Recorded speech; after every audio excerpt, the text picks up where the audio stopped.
about you, girl. I wanna. Do. What is up, everyone? Welcome. If it is New Year's Eve, which it certainly is, you know it is game rankings time over on HM Rising's streams. Now, we are live on Twitch. I think we're also on YouTube, Kick. We're on all of the streams. We're just going worldwide at this point. So, as I said, we're back here with some game rankings, and we have a lot. To get through to tonight. This year, as opposed to years past, I've got a lot of games in that, some good, some bad, which we'll obviously go through, and kind of a really kind of schizo in terms of length, right? I have some that were very, very long, which we'll see, like the Persona series, and then some that were very, very short, like some of the feline or cat games, and those really, there's really not much else to say about them. So some of the, or when I discuss sort of the review on particular games, some are going to obviously last a little bit longer than others. So with that said, I hope everyone is going to have a good New Year's Eve tonight, and hopefully 2024 will be awesome. So it has been a while since I messed with this, so if there's technical difficulties, I apologize. I know the chroma key is making me have a nice shiny hole in my head, which I cannot seem to rectify, but we will get that out of the way. So anyway, let's get into it, because like I said, we have a lot to get through. So first, a couple things we need to get out of the way. The first, which I think should be obvious, but there's always at least one person who cannot just understand the sardonic commentary that I have, and it just goes whoosh. This is purely a personal tier list. So I'm probably going to say some mean things about a game or games that you think is oh so good and a masterpiece. And I know there's at least one game tonight that will probably ruffle some feathers, my opinions on it specifically. And I'm also going to probably say some really nice things about a game that you loathe because Reddit, Twitch, Twitter, or whomever told you so. But try not to get too upset or worked up about such things, because I have been playing games a very long time. I've seen pretty much everything there is to offer at this point, and considering where we are in the gaming industry, or rather the state of the industry, rather, I mean, innovation is just not something that is rewarded anymore, for sure. At the end of the day, Yoko Taro was wrong, and games are indeed silly little things. So ultimately, my statement or opinion on whether this particular game was good or bad is entirely harmless, despite what game journalists may want you to believe. Second is tier lists are obviously a very imprecise science. It's just really pretty much for fun. It doesn't necessarily mean that a game that I put into, let's say, the B tier that was a 2-3 hour experience, and then I put a game that's a 30-40 hour experience in C tier. Does that mean head to head that the shorter game is better because it's in higher tier? Yes and no, right? So I have to, with these tier lists, you have to look at them very subjectively and rank them on their own merits. So I think head-to-head is kind of the wrong way of looking at it. There's tons of nuances to everything, and so just remember that, again, in a head-to-head matchup, it doesn't necessarily mean that I don't want to spoil anything that I'm going to get into, or what I'm going to review, but that's just how it is. So it's again, very imprecise science. Third, I mock and make fun of Sony ponies because I think it's easy, it's fun, and it works every single time. In all seriousness, I've made it clear time and time again that obviously my preference is for Xbox, because unlike PlayStation players, my hands are not soft and tiny. But in all seriousness, again, if you're under any delusion that I think that Micro Shaft is somehow saintly and unarguably better than Sony and their business practices, I don't know what to tell you other than go back to Reddit. Also, the anti-Xbox memes are just not as funny as the Sony ones. And so, and especially when you hear crazy things about, like, you know, the Final Fantasy 16 boycott, just crazy things like that.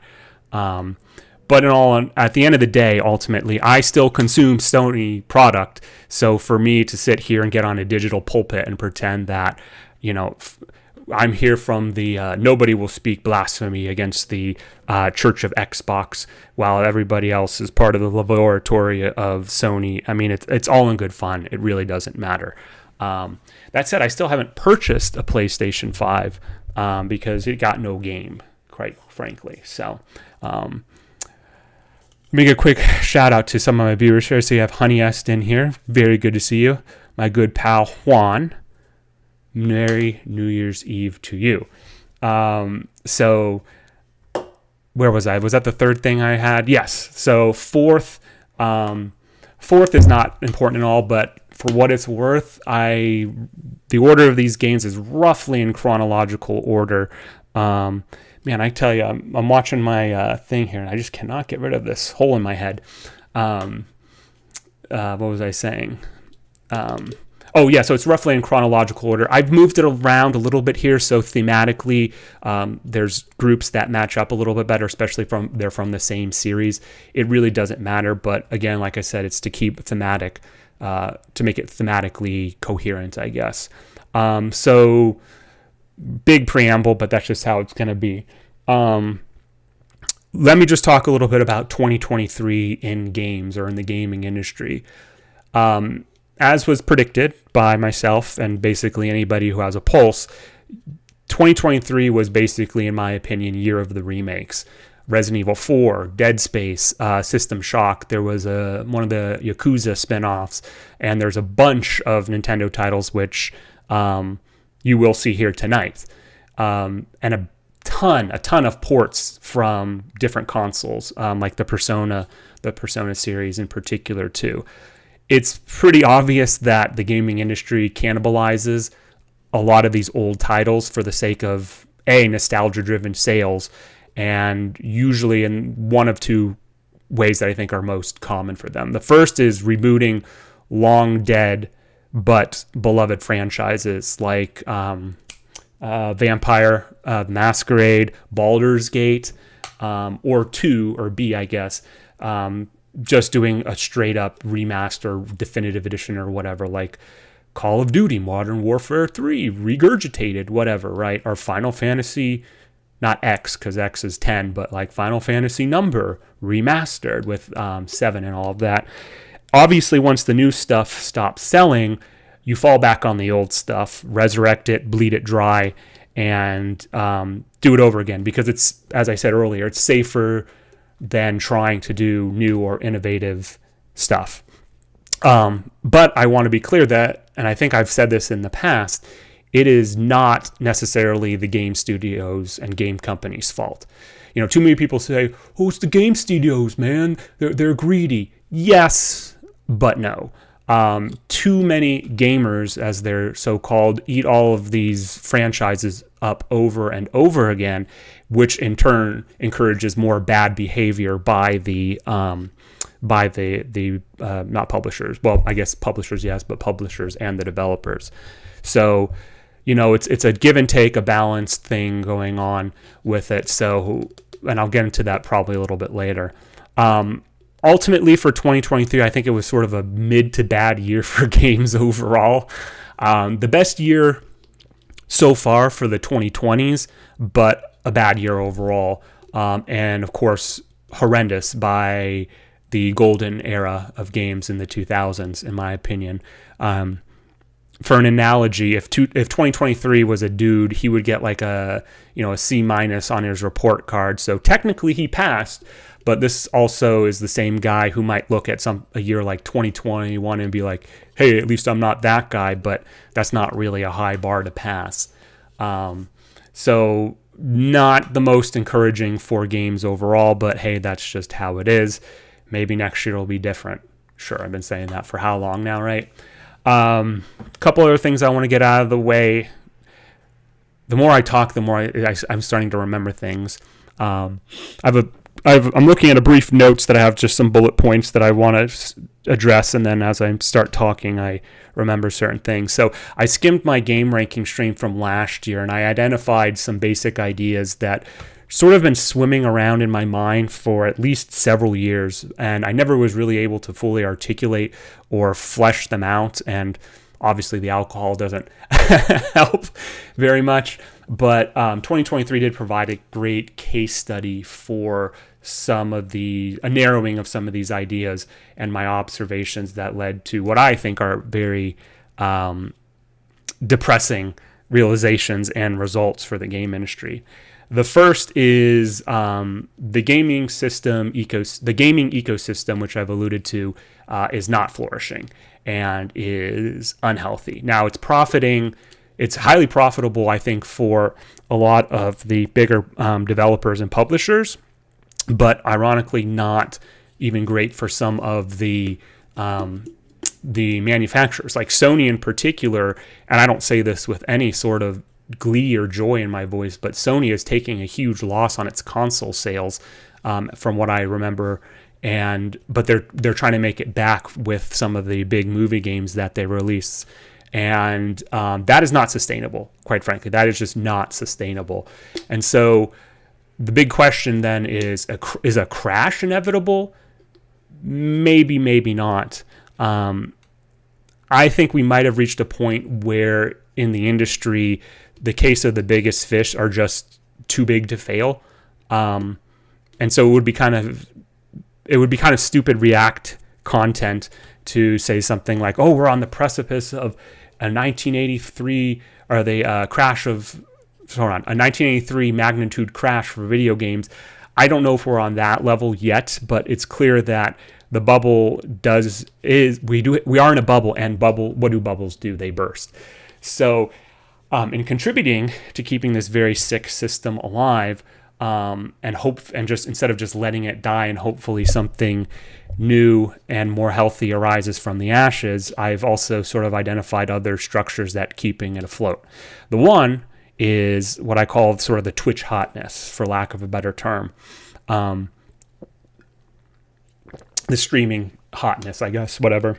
It's on Kick, it doesn't really matter, YouTube, whatever. I alluded to it last year as what I called the FOMO games, the fear of missing out games on Twitch. Lies of P was a perfect even example this year of this concept.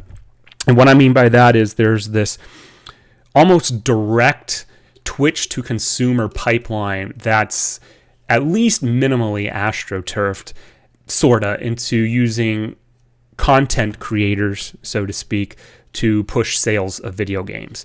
And smaller streamers who are not necessarily on contract, who are doing it for free, and what's better than free labor? Nothing. Anyway, what happens is you get this game that's sort of astroturfed into being released, being streamed on Twitch, Kick, wherever else. And, say there's some 5,000 people who stream the game. How many of them were aware of the game prior to its release date? For Lies of P, I don't remember when it was released. I think it was like September, October or something. But you go back and look at the statistics, I bet you'll see that it spiked in the month that it was released.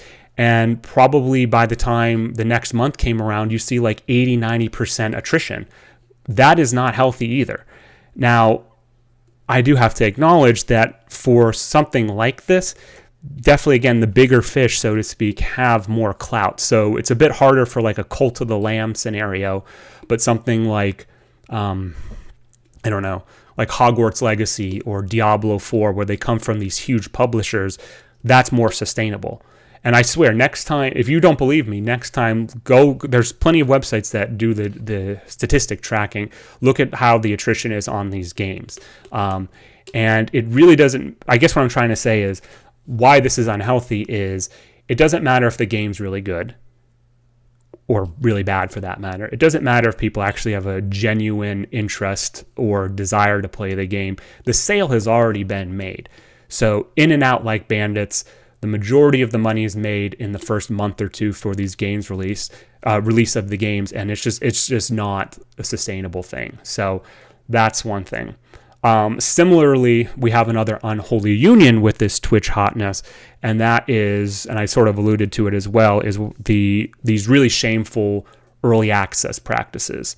That's one thing. I don't like to point fingers necessarily at generations, but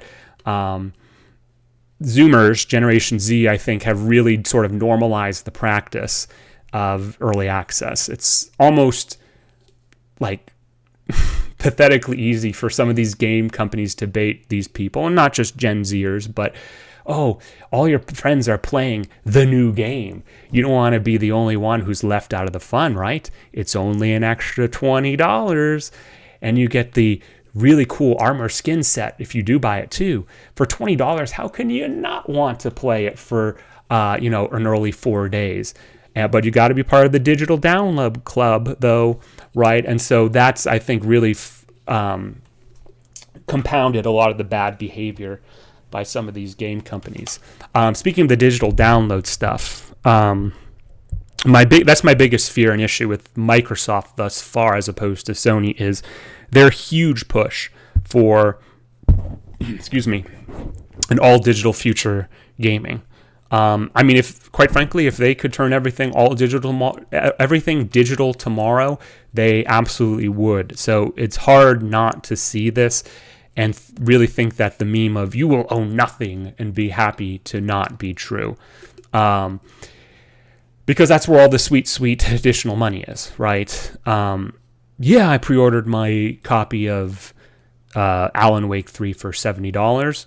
Surprise, it's actually only a 1-year license. Oh, you want to play it a year later because we just so happened to release a DLC roadmap that expanded 2 years? Dang, that's too bad. But don't worry, we do have a license renewal. You just don't have to buy it full price. It's just another $30 on top of the other $30 for the DLC. So thanks for effectively buying the game twice, sucker. I'm very wary of the all digital future that's being pushed, and again, particularly by Microsoft. And speaking of Alan Wake and its developer Remedy, last year during the game rankings, I sung Remedy's praises, but earlier this year, I think it was, the CEO or marketing specialist, I don't know, some big hotshot at the company had the audacity to come out and say, well, Alan Wake 2 is going to be digital only because we don't want to pass costs onto the consumer and then charge $70 and not give a disc with a cheap plastic case. And that sort of thing is why I will not be buying Alan Wake 2 for that reason. I alluded to this again earlier. It's not just the game companies, it comes down to the gamers to stand up and say, I don't support this practice, I'm not going to contribute it. So I'm not buying Alan Wake 2. I loved Alan Wake the original. Alan Wake's American Nightmare was okay, but I will not be buying Alan Wake 2 for that reason. So again, it comes down to the actual gamers sometimes to stand up and say, nope, I'm again not going to enable this behavior because it's bad. Oh man, I am talking at length here. Let's see here. I have two other sort of topics I want to get into before I actually get into the game rankings. Hopefully I can finish it in about 3 minutes here. I've been talking a lot about sales, purchases, price counts, and all that sort of thing. And one thing I haven't seen in as much recently, it was bigger more towards during the mid of the year, is what I call the $70 mythology. Recently, especially in like the last 3 years or so, I've seen what I call like a huge gaslighting of this, again, the $70 mythology, and you've probably seen it too. Game developers have been trying to pass on additional costs to generate more revenue by charging more than the standard $60 retail price for games. And I've noticed there's a very loud contingent of people, specifically online, who say, no, $70 is actually normal and reasonable. This is not true. This is straight up not true. Retail games, straight retail, so that's excluding special editions, limited editions, definitive editions, bundles, whatever the fuck else with extra toys and gizmos and skins and everything else, they were always $60 or $59.99. And when handhelds were a thing, those were usually $29.99 or $30. At least for the Nintendo handhelds like Game Boy and such. I only ever purchased 2 Vita games, so I've never really, and those are way after they had were actually in stores, so I don't know for Vita, I can't remember. But then they bring out, oh well, look at this Toys R Us Big Book from 1998. GoldenEye is $70 and Quest 64 is $50. Haha, Rising, you're wrong. Well, no, because A, first of all, that I don't know if that's been authenticated, quite frankly, and B, yeah, I'm sure if you get on, there's going to be fluctuations in local market prices, sure, but when we're talking like the national trend, they were always $60. So I have a little bit of a problem when I hear these, again, corporate bootlickers, quite frankly, saying, oh, $70, that's okay. It's going to make sure that the game is good. But then you look at something like Alan Wake 2, where it's like, yeah, but you're not even getting you're paying extra that they've, in a very deceptive way have said, oh, well, yeah, but it's to not make sure you're not getting a physical copy for it. At least give me a piece of plastic. I'll deal with the disc rot. I'll deal with the disc rot in about 20, 25 years, but at least give me something for it. Last thing here, and then we'll finally get into the game. Another major issue, and the final one I'll talk about that I think contributes and compounds to all of this, is going to be something that's probably very unpopular to say, and that is DEI in gaming. I know this is probably going to drum up some negative response, but hear me out first.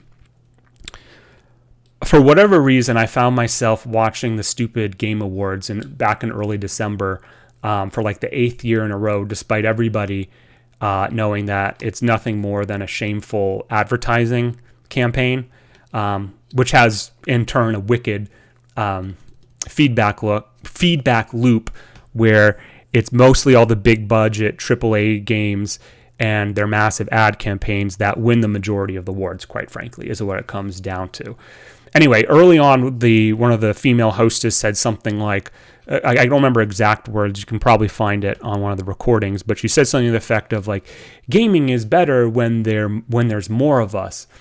And immediately I felt kind of uneasy about that statement, but I couldn't really articulate why, or couldn't really understood why. It just was something that just didn't seem right. And then I reflected on it, and then it hit me. It's really just corporate speak for we love more customers. And that's what it comes down to. This fake thing about diversity, inclusion, etc., by what's being pushed by all these game companies like EA Games, Ubisoft, whomever else. Do you think the usual suspects really give a shit about these sort of things? Of course not.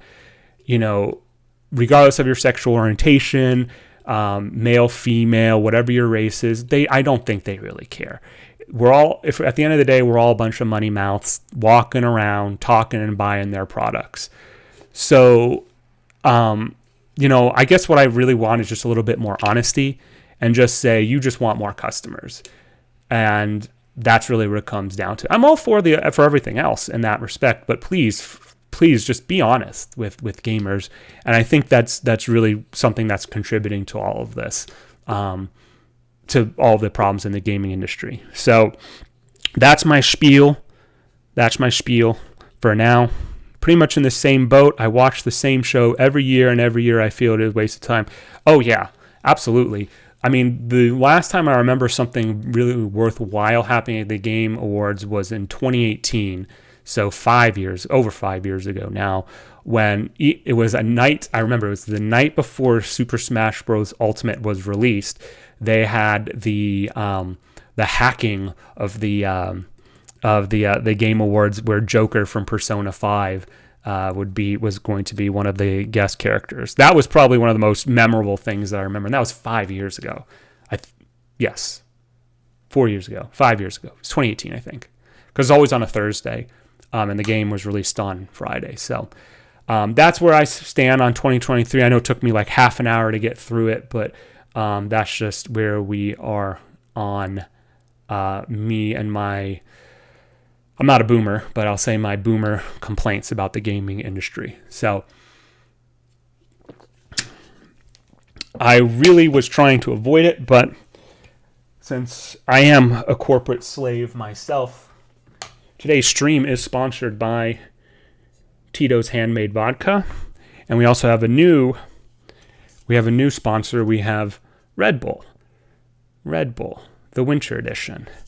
Probably not a good idea to drink both simultaneously, but hey, it's New Year's Eve. And also regular water, plain water.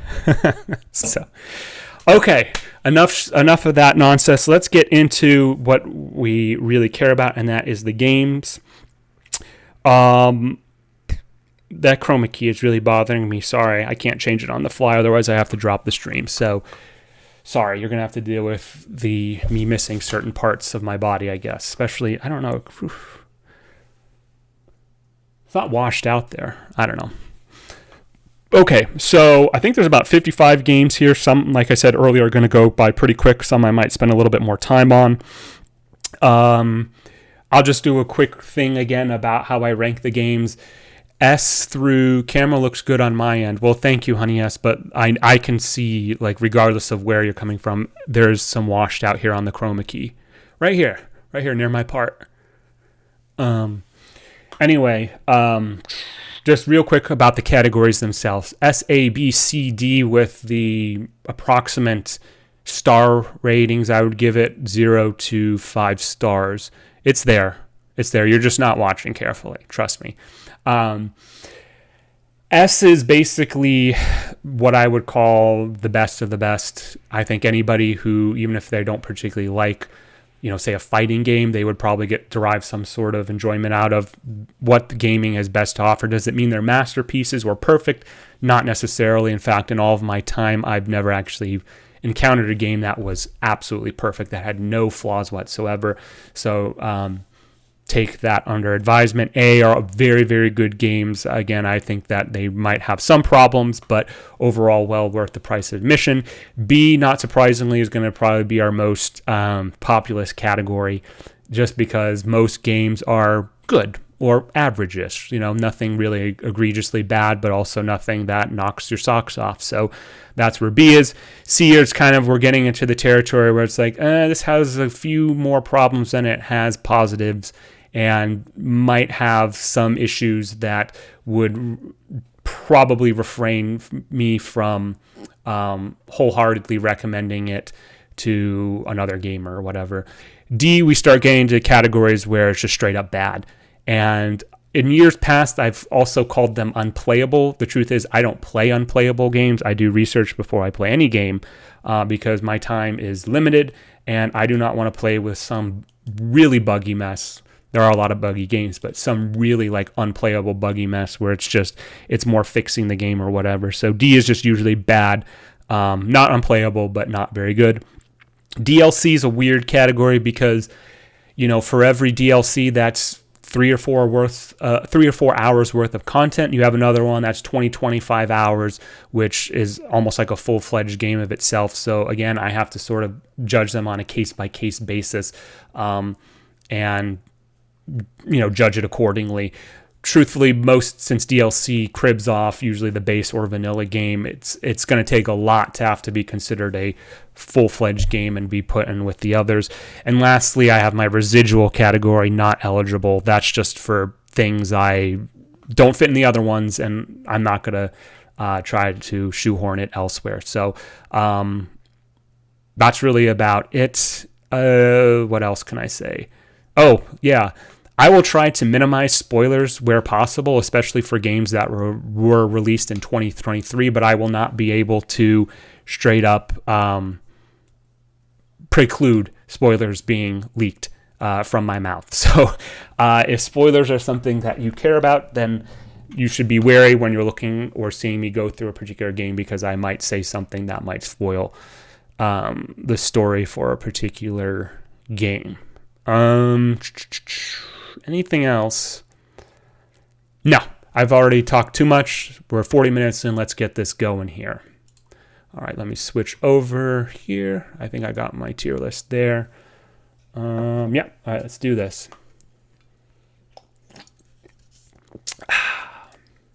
Okay, first up on deck, we have Lost Ark. I talked about this in the last game ranking stream. This is an MMO RPG that I barely even play anymore. I don't play actually at all anymore. I dropped in, I think, in May or June. Early on, it had a crossover with Witcher, the Witcher series, which was sort of neat, but really low effort overall. And so, again, I abandoned the game by June, despite doing dailies up until then. And it was already on life support for me. So it's still being updated by Amazon Games, but I don't have anything else much to say. I'm putting that in C. Lost Ark. NieR Reincarnation, similar situation to Lost Ark. I am still playing this, doing my daily quests, and it's still being updated by Squaresoft or Square Enix, and I forgot, is it Applebot, I think is the developer. In June, they released some quality of life improvements, which included basically, there's a huge list of quests that you ideally want to do every day. And originally, before the improvements, it was basically just you have to go through click, click, click. But the improvement was now you could just have one button that skips all of them. So that was really, really nice. But beyond that, in my opinion, there really isn't much keeping the game afloat aside from sunken cost fallacy. But really, I don't know what else to say about it. It's fine. I'm still playing it, doing my dailies, but they only take about 10 minutes anyway. And so you can knock those out pretty quick. So C tier for me. Boom, that's where that goes. Okay. Next up, we have, and I have a couple props this year, so forewarning, but we do have, oh God, my lighting is really bad. A Plague Tale: Innocence on the Xbox Series X.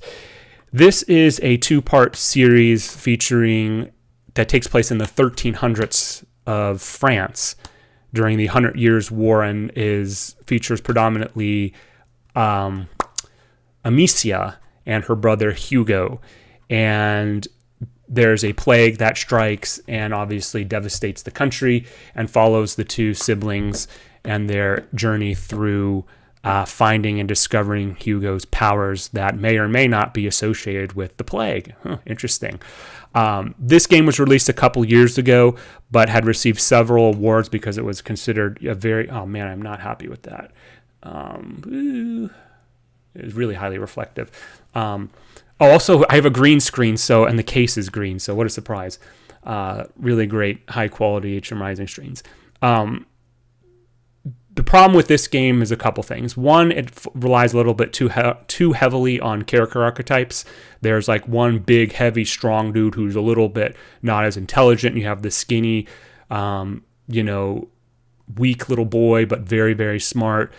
There's also too many heroic sacrifice tropes in it.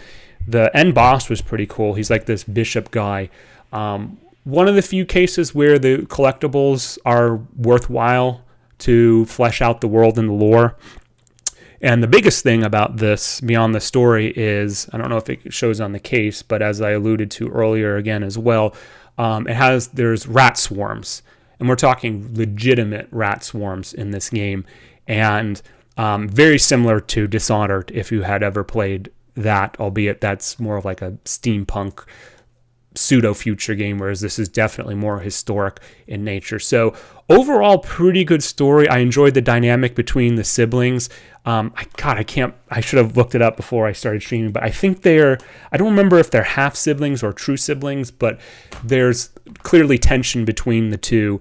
And as the story progresses, they become more close together and work through their relationship. So I did enjoy the game overall.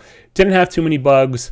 Really solid otherwise. I think most players would enjoy this. I'm putting this in the bottom of A tier, starting out pretty nice with actual like reasonably recent games. So that is A Plague Tale: Innocence. All right, following up to that, we have the sequel, A Plague Tale: Requiem, also on the Xbox Series X. Now, this is an interesting game, and I have to watch that because I know I say that a lot. This is an interesting game because this one is obviously a sequel to the story, which I thought ended reasonably well with the first, but it did do a little bit of sequel baiting. Really beautiful graphics in this one, really shines on the Xbox Series X, and I think, it only plays on the Xbox Series X. Unfortunately, this one has a little bit of sequelitis, and what I mean by that is it becomes more gamey and focuses more on it accentuates what it did really well in the previous game, or everything about it. So that includes some of the weaknesses as well. Too much dialogue in this.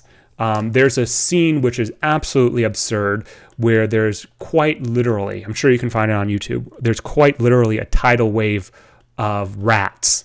They have fluid dynamics, but they're rats. I really can't describe it beyond that. And they just destroy and level a city. There's a similar scene in Shadow of the Tomb Raider, and it really, really is absurd. In fact, even there's like an NPC guard who says like, the rats have flanked the east side. They're making them seem like they're a lot smarter than they really are. It's this weird sort of characterization of the rats themselves that didn't really work as well in this one. Two other problems this had is Amicia is constantly yelling in this game, and it's kind of cringe. It really is kind of cringe. And if she's not yelling, then she's whispering. And so this is in many other instances during the game. If she's not screaming, she's talking like this. We need to be careful. We don't know. We don't want them to hear us. And do that over the course of, I don't know how long this was, like 20-ish hours. It becomes a little bit too diametrically opposed between the yelling and the screaming. Another big miss about this game, I think, is that I've talked about how there's the similarities between both games and Dishonored. A big missed opportunity to do a high and low chaos system like Dishonored did, where the amount of enemies you kill, more enemies you kill increases the chaos, which makes it a more downtrodden, a more bad society. Whereas if you are then, instead of not killing the enemies, but like just knocking them out and doing more favorable or good actions, lowers the chaos and therefore has a more brighter or hopeful or optimistic ending. Really big miss that they didn't do this. It takes also a little while for the story to get going. It really takes almost half the game to get going, but once it does, shit gets real. That said, I do think this one's a little bit not as good as the first. I don't usually like splitting games that are so similar like this, especially from the same series, but I think this is going to be a high B tier for me. Just wasn't as coherent as the first one was, and as I said in the very beginning, suffers a little bit of sequelitis. Mess over here. Okay. Next up, we have Chicken Police, Paint It Red. This is a hilarious point-and-click adventure film noir game that, I'll be honest, had some actual genuinely good comedy. I'm not a fan of non sequiturs. I'm not a fan of random monkey cheese type things, type humor. It just is. That's a total miss for me. But here I thought Chicken Police builds up on a lot of different characters, some more archetypal than others, with obviously our main character being kind of the grizzled alcoholic cop, which really was funny in some sequences during the game. It is, like I said, a point and click, so that's definitely not everyone's cup of tea, but overall very fun. I liked it. The story was oddly endearing too. The other characters in the game are all animals, and so it kind of plays off a little bit of Animal Farm vibes, where you have all these different animals who some are prey, some are predators, and how that affects their personalities. So overall, I thought it was actually, again, for a point and click, pretty good. Let me check to see how long it took me. I want to say I got maybe about 8 hours out of it. So let's see here.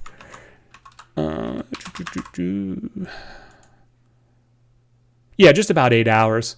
And that was pretty much the extent of what the content offered. So no padding on that front. I'm actually also going to put this in A tier, and I'm actually going to put this above Plague Tale. And again, I talked about this earlier. Am I saying that Chicken Police is definitely a better game than A Plague Tale? No, I'd probably replay Innocence before I would go back and play Chicken Police. But within the confines of the 8 hours that I played with Chicken Police, and how much did I do for A Plague Tale? Let's see here. Innocence was just about 15 hours.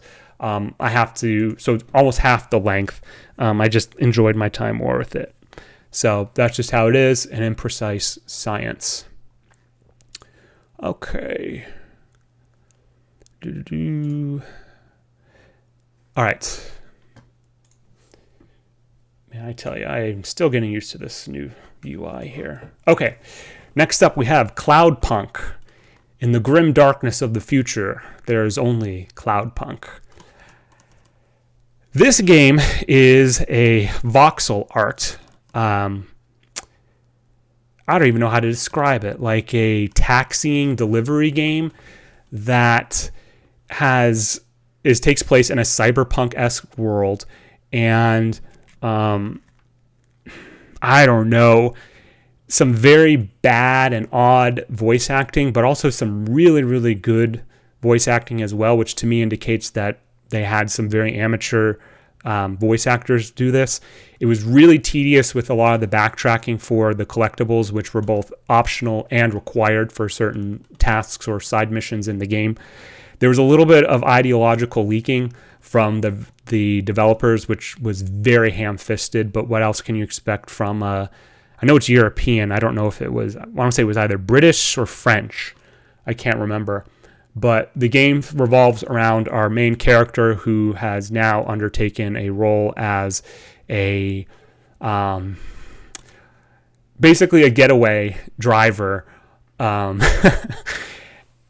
the game just loves to just talk about how, the world is going to fail. The world failed, rather, because it takes place in the future. The world failed because global warming, etc. And regardless of where you stand on that, like, I'm here to play a fun cyberpunk game, doing whatever objectives they have me doing. But I didn't really like this one. If this is this era's version of Crazy Taxi, count me out. So I'm putting this one bottom of C tier. It really doesn't matter. I'll just put it there. Who cares? Okay. Should put them over here. Whatever. Okay. Persona 3 Portable. Reppin' Gekkokan High here today. Persona 3 Portable on the Xbox Series X. Persona 3 is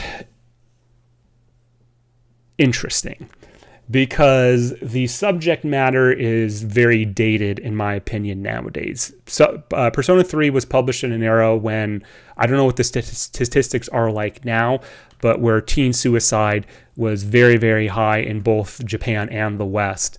And so the game tackles those sort of issues that high schoolers deal with during the course of high school. And so a lot of it, Well, thank you, honey. Yes. Interesting is a good word to describe Persona 3. Yes. So I think the content itself is a little dated, and even worse is the fact that it's the portable version. There are other versions of Persona 3, most notably F.I.S, which are kind of seen more as, there's kind of two schools of thoughts, is people either like F.I.S or people either like Portable. Portable was built for, true to the name, for the Vita, I think it was, or the PSP rather, and it plays very much like a visual novel. Now, most players nowadays did not grow up with Persona 3. They either grew up with 4 or, more likely in this case, 5. So a visual novel style over the course of some easily 80 to 90 hours is a lot to ask for, I think. And in addition to that, the dungeon running mechanics, which is, if you're not doing the visual novel stuff, the social links, then you're doing the dungeon running, which is procedurally generated, is just a slog to get through. Now, you have both the option to play as the male and the female protagonist. They're basically the same story. There's a few differences between them, with the female protagonist offering a little bit more modern of an experience, but they're just basically about the same. Persona 3 also had, P3P, whatever, has between the two protagonists different social links. So you're not necessarily going, the magician social link is not the same in the male version as it is the female version. There's a couple that are the same, but overall it's a lot different. And there are some really good social links in there. I think I'm trying to remember, it really depends on which character you're, male or female, you're playing, but for every good social link you have a bad one, like the Fat Moon guy, the Gourmand or whatever that he is. He's part of like a cult or something. I don't know. I think it's very, very dated, and not surprisingly, for a long time, fans were always wondering, well, why hasn't this been reported? Why have we not gotten F.I.S? And everyone speculated that was because Atlas was in the works, or had a remake in the works. And what a surprise! We learned that Persona 3 Reload is coming in February, I think it is, which is long overdue and looks pretty good, actually, I'll say.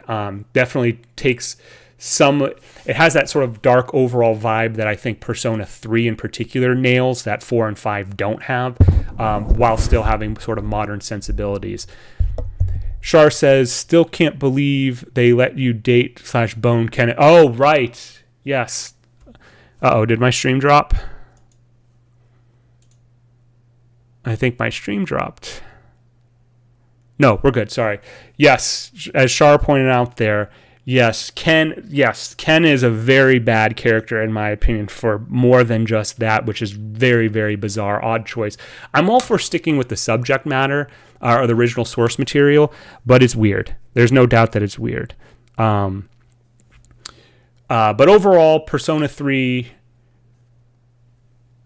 is good. Portable is just not the good version of it. I'm putting this in B. I'm going to put it down here just because I think... Am I buffering right now? Let me see here.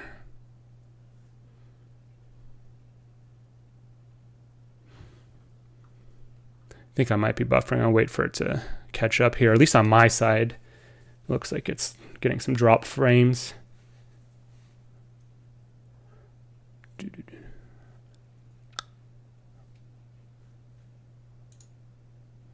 Let me see here. Let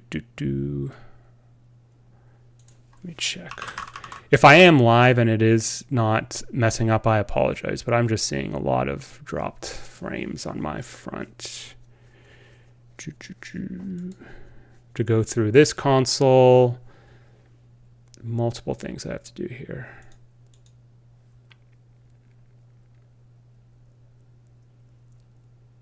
Evened out? Okay.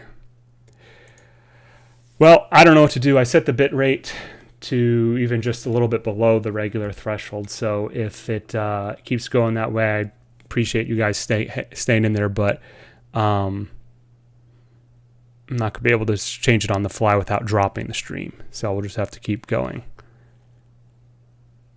Honey S 2015, if you're there, what are we looking at? My faithful moderator. Does it look like it's buffering or dropping a little bit? Oh, yeah, look at that stat right there. Huh. Oh, well. Fez was my Persona intro. Yeah, and it's definitely an age thing. It was Persona 3 was just a little bit outside of mine. 4 was my intro, which I'll get to here in a second. So, okay. All right, so next up, talking about Persona 4, we have Persona 4 Golden, also a port on the Xbox.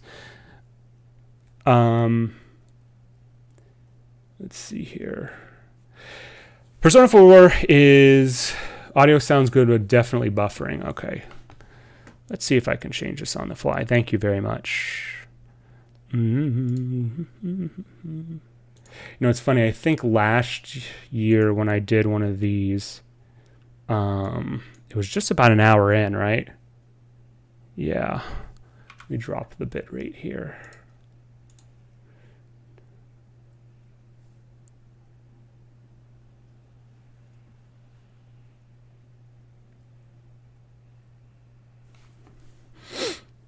Man, I even tested it beforehand.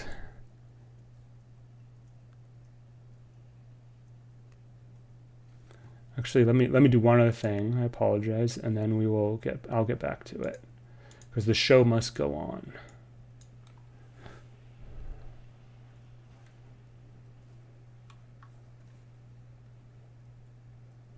Actually, let's do 35. Apply. Okay, that's looking a little bit better. It might take a little bit to normalize, but that is definitely looking better. Okay. Yes, Char. Thank you so much. Have a fun, happy, healthy, and safe holiday season in 2024.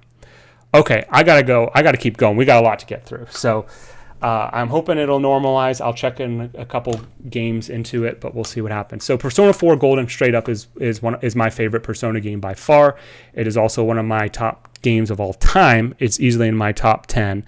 And what I think Persona 4 represents the most is the bonds that you as the main character, who I think you is sort of his canon name, but that you goes through. He gets tossed into a very rural society that's probably really only a couple hundred people large, and he's the city boy, and he gets made fun of for all that sort of thing.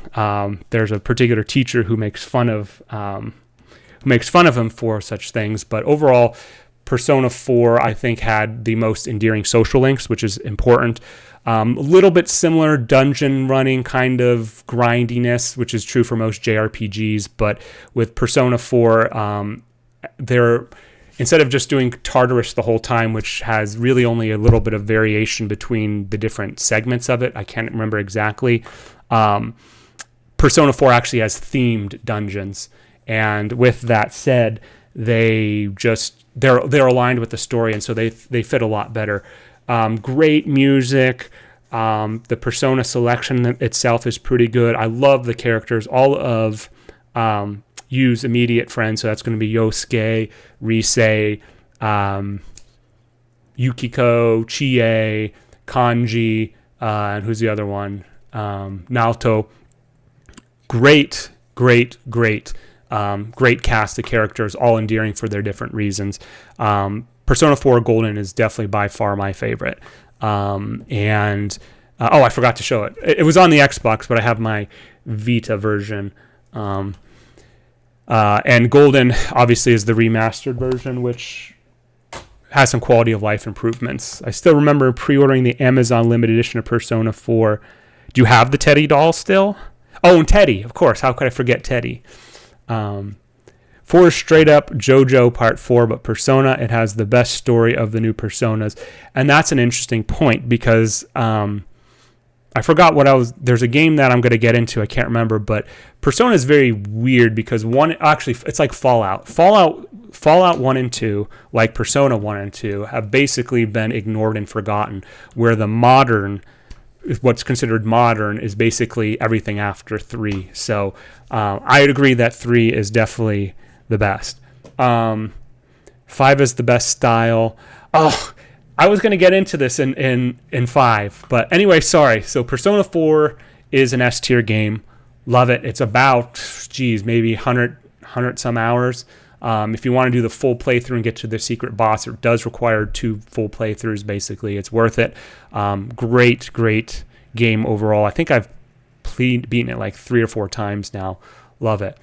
So Persona 5 Royal. So this is also on Xbox. This is the remastered version of Persona 5, which came out several years ago now.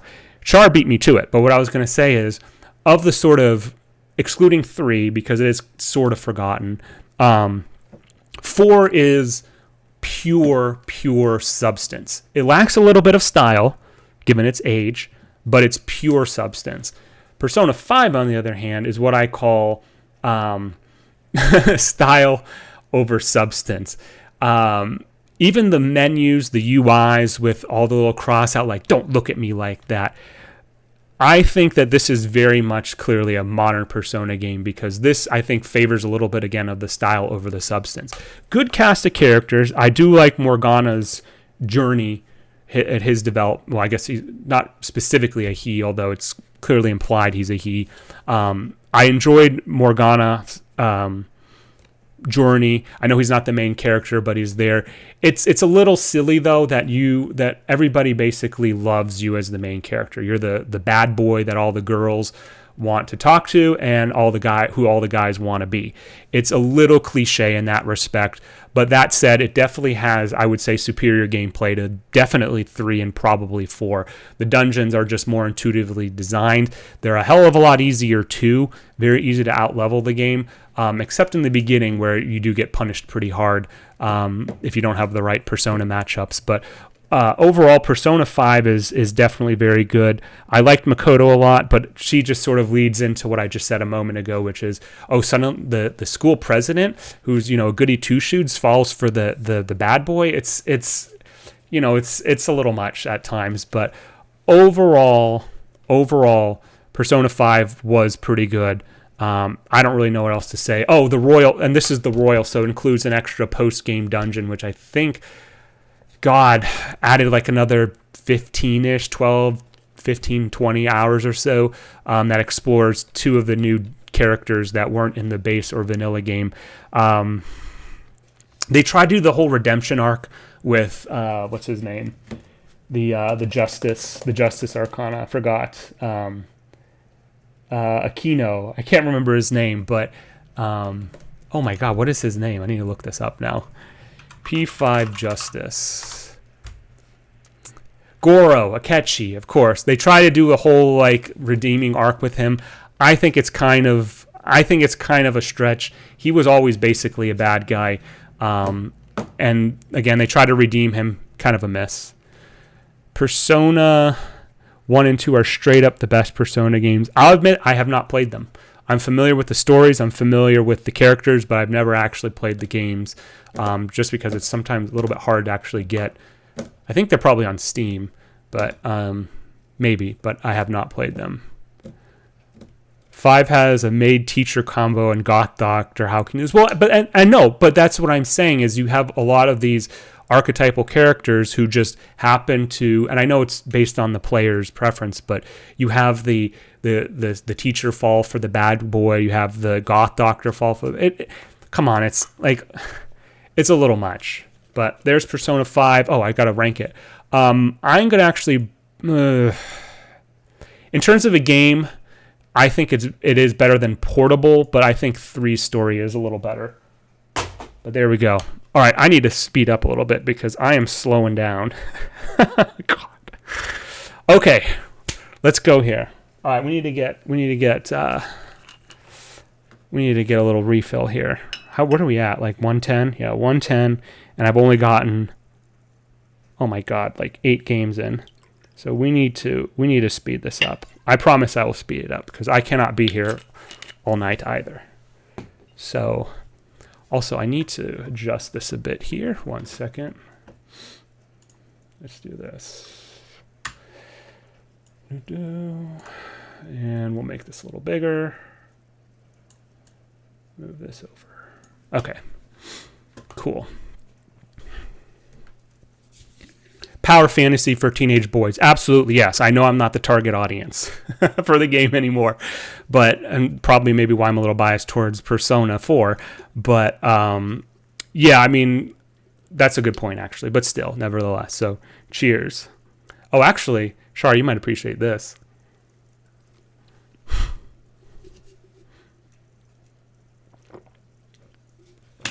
I think I got this from the G Gundam Blu-ray set. I don't know if it'll show up on the camera very well, but it's a Tequila Gundam shot glass.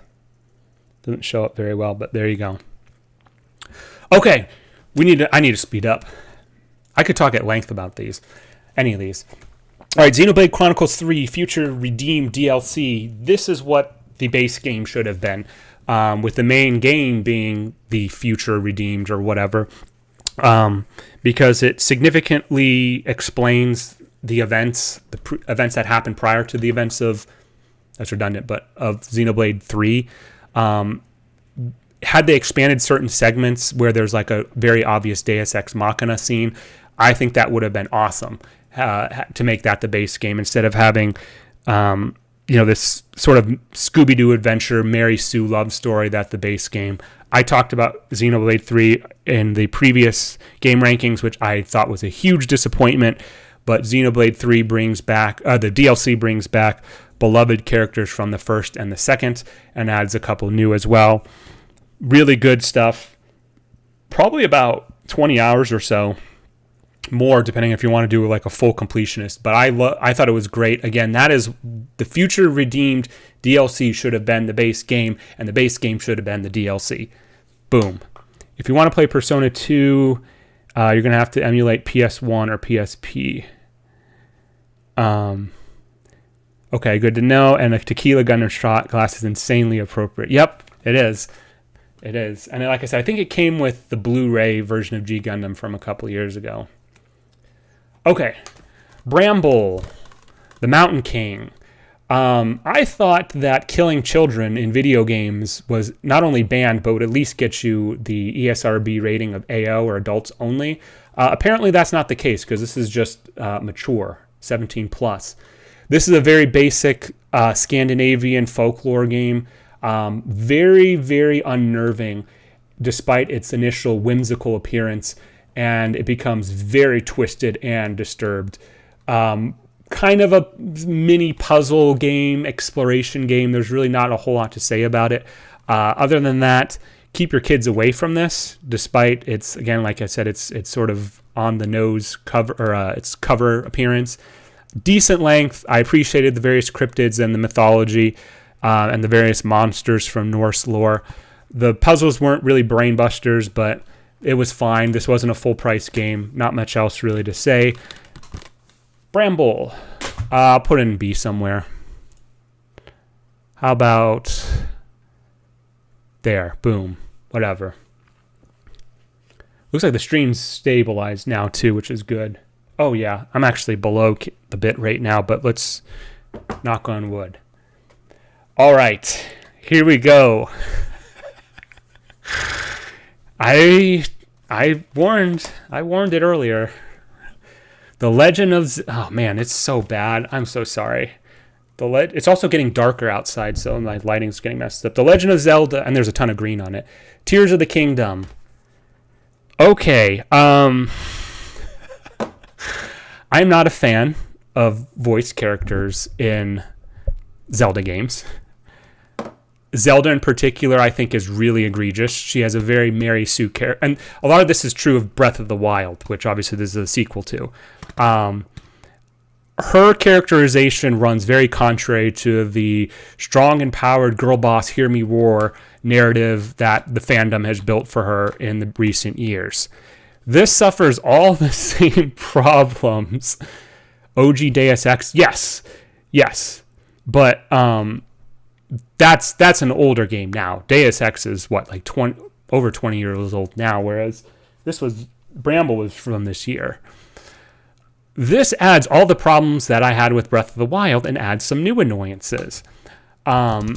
the main new draw to this is the building, and it's fun for a bit, especially in the early hours, but I found it extremely tedious in the latter half of the game. I know that there was, I forgot which ability it was, to save certain blueprints and be able to instantaneously create a new ship. I did not like that. The controls, oh my goodness, the biggest problem I had with this was I was using the bow and arrow a lot.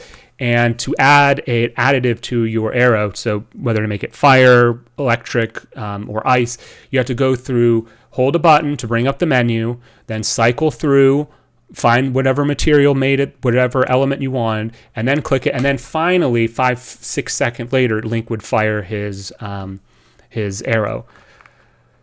Oh boy.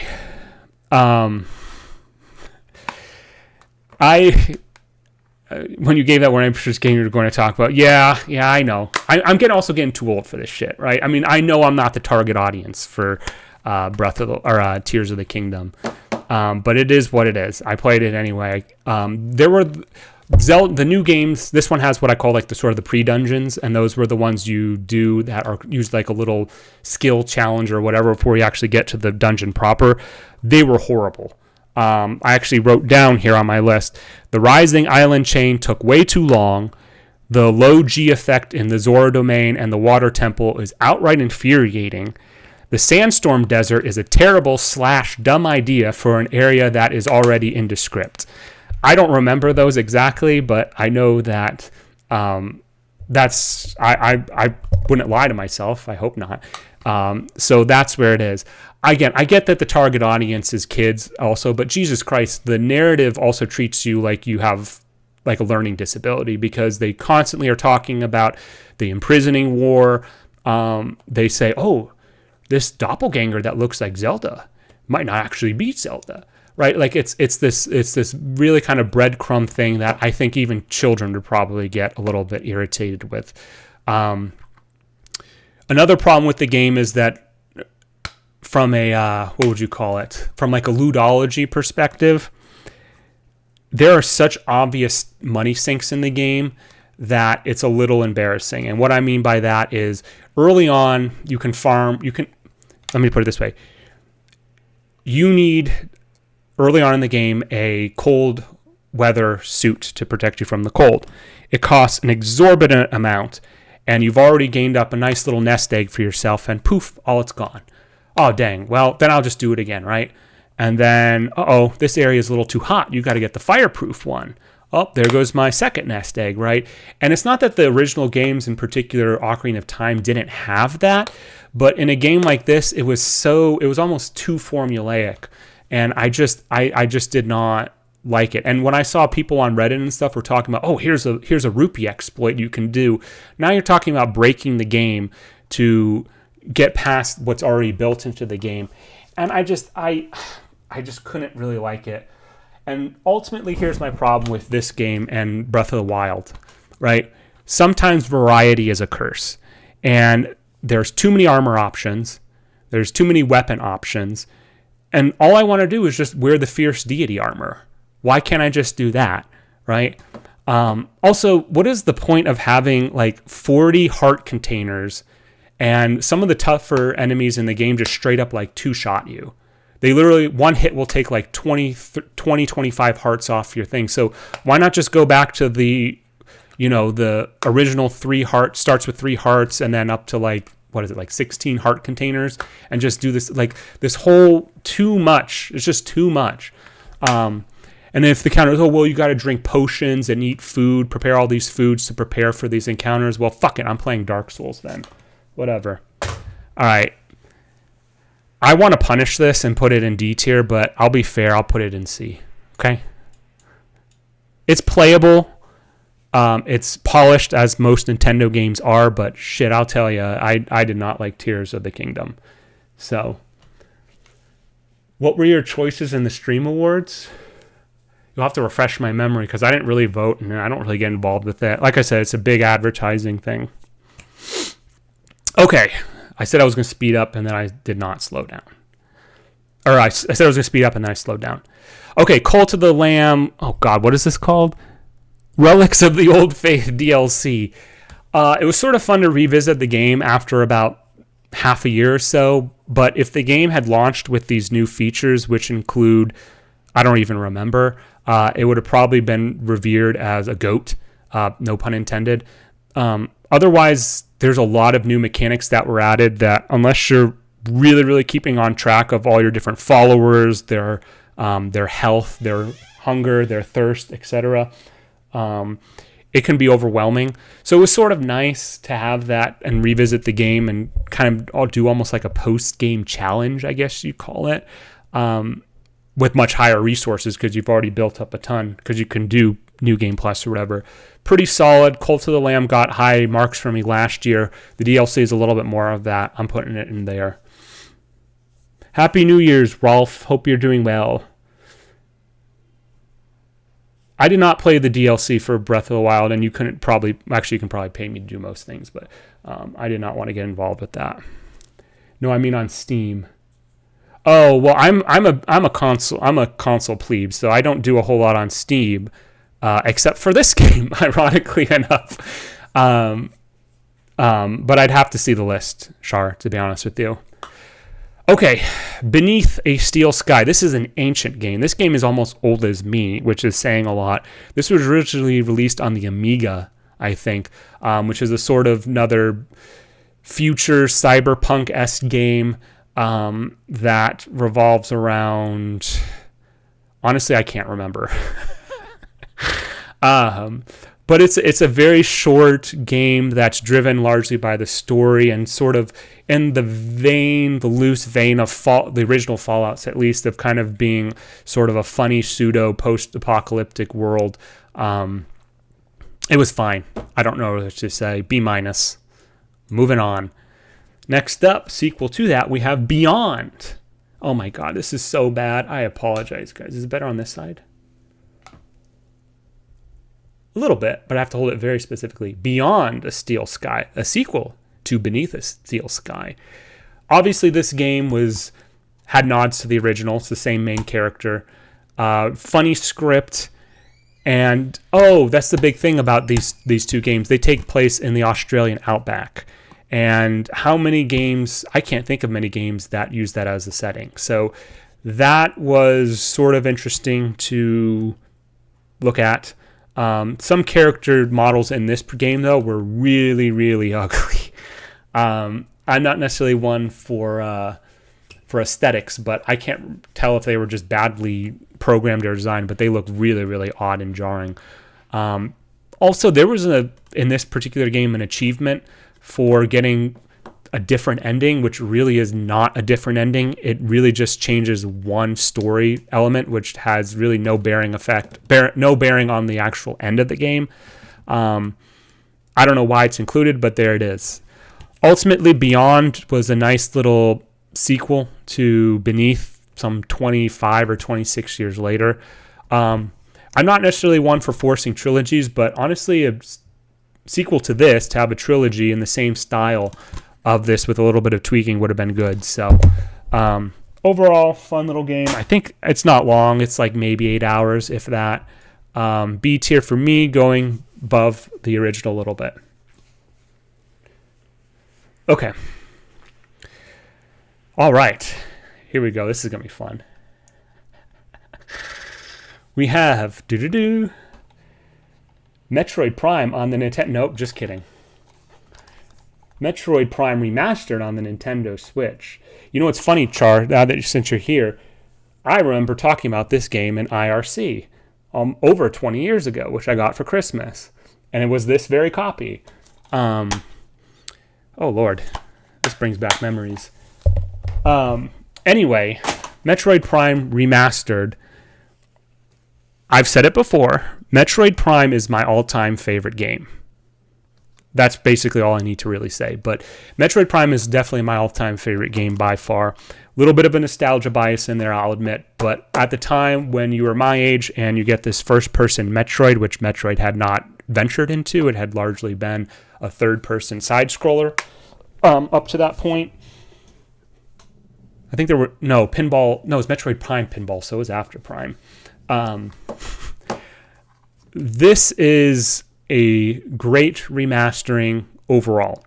Now, in my old age, kind of taking off the nostalgia blinders a little bit, there's a couple problems with it.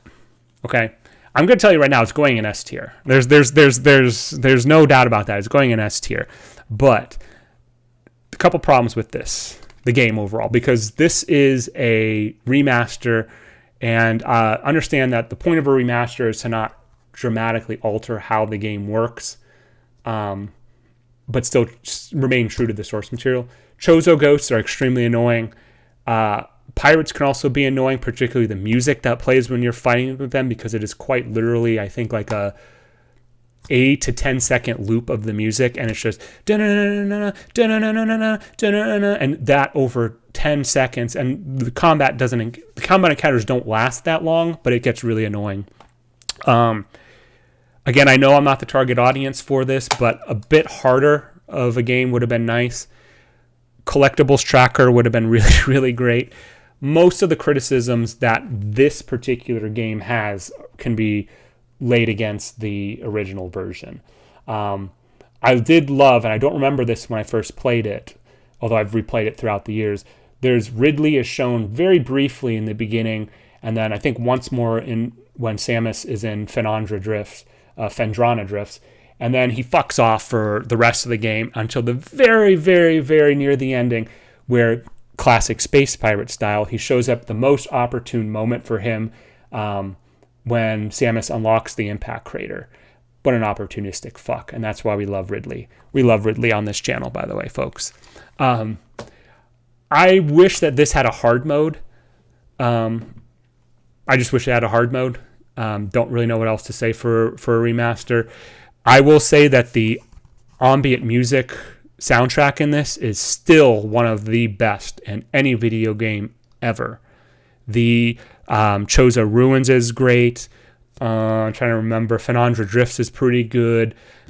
A couple of the tracks aren't nearly as good, but overall really good. Great, excellent music track. The platforming and jumping wasn't amazing back then, and this hasn't really fixed this or aged. Certainly hasn't aged as well. And this is part of this classic Nintendo games, classic sort of, where 15 hours is just like the perfect length. So S tier for me, and this is going to cause a little bit of problems, I think, for this, but whatever. Here's the Steam Wars. Thank you. I will grab that link. It's on mobile, though. Thank you, Shar. I will grab that. Well, I guess... Oh, voting ends the 2nd. Okay, so I still have time. That's nice that they extend it past New Year. Yes, and the other thing, too, as Juan just pointed out, the backtracking is blind. If you go in this blind, the backtracking is a pain in the ass.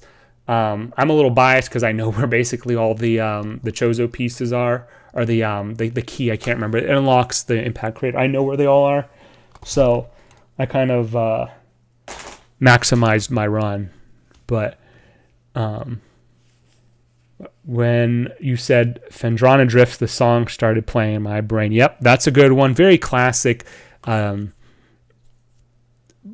ice-themed. I think Chozo Ruins is better, personally. But can't go wrong either way with most of the tracks in that game. All right, let me edit this. Okay. S tier for sure. Like I said, all-time favorite game and a remaster of it. Sure, why not? Okay, Cat Souls, $5 game, reasonable. I remember the music being kind of good. Had a good challenge, sort of a platformer. I don't know what else to say about it. Whatever. C tier. Whatever, it goes there. Doesn't really matter. Oh, I forgot. I talked about this earlier, how I have like sort of themes going on here. So Sudocats, this is Sudoku, but with cats instead of numbers. This was $3. Can't argue with that. There's 9x9 levels, which were extremely challenging for me, especially inebriated.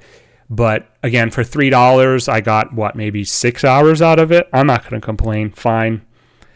Bottom B tier. Now, let me just point out, I'm not saying, I said this earlier, but just to be clear, I'm not saying Sudocats is better than Tears of the Kingdom, right? I know it looks just straight by a tier system. That's what it looks like. But I have to compare the same sort of categories of the game. So yes, Tears of the Kingdom, I'd rather go replay than Sudocats. But for what Sudocats offered, I thought it was good for the value. Okay, so please don't give me too much shit about that.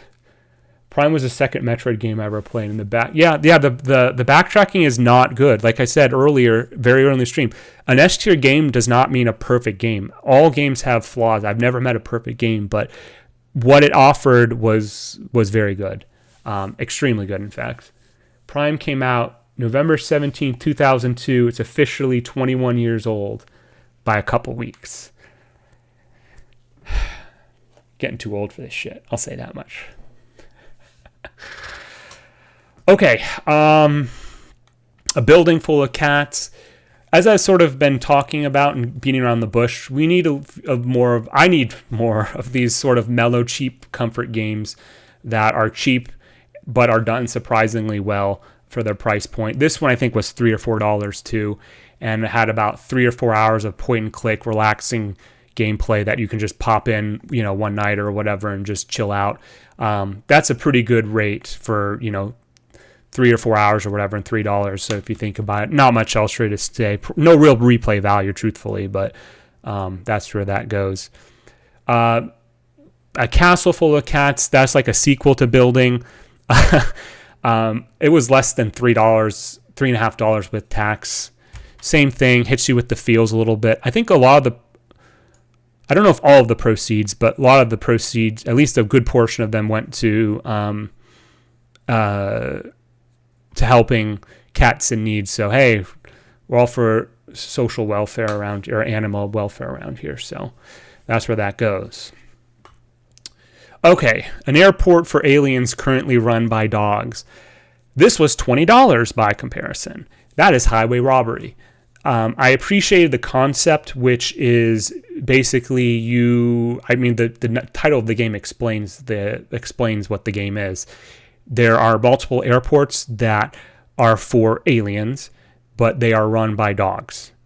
And you talk to the gatekeepers, the gate agents who are dogs, and you do go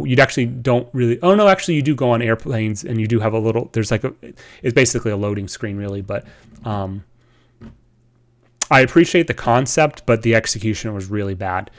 It looked cheap, it felt cheap, it had that stupid humor which I talked about earlier, which I don't appreciate, which is just lol random. It's just major miss.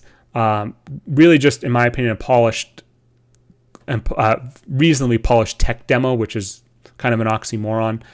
I don't know if it's for certainty, but the in-game clock is based on real time.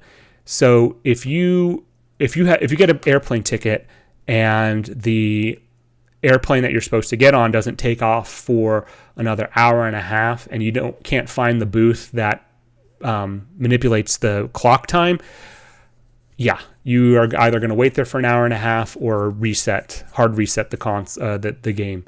Really weird. I don't know what to say. Had bad music. No bad game is complete without some auditory bullshit that just sounds horrible.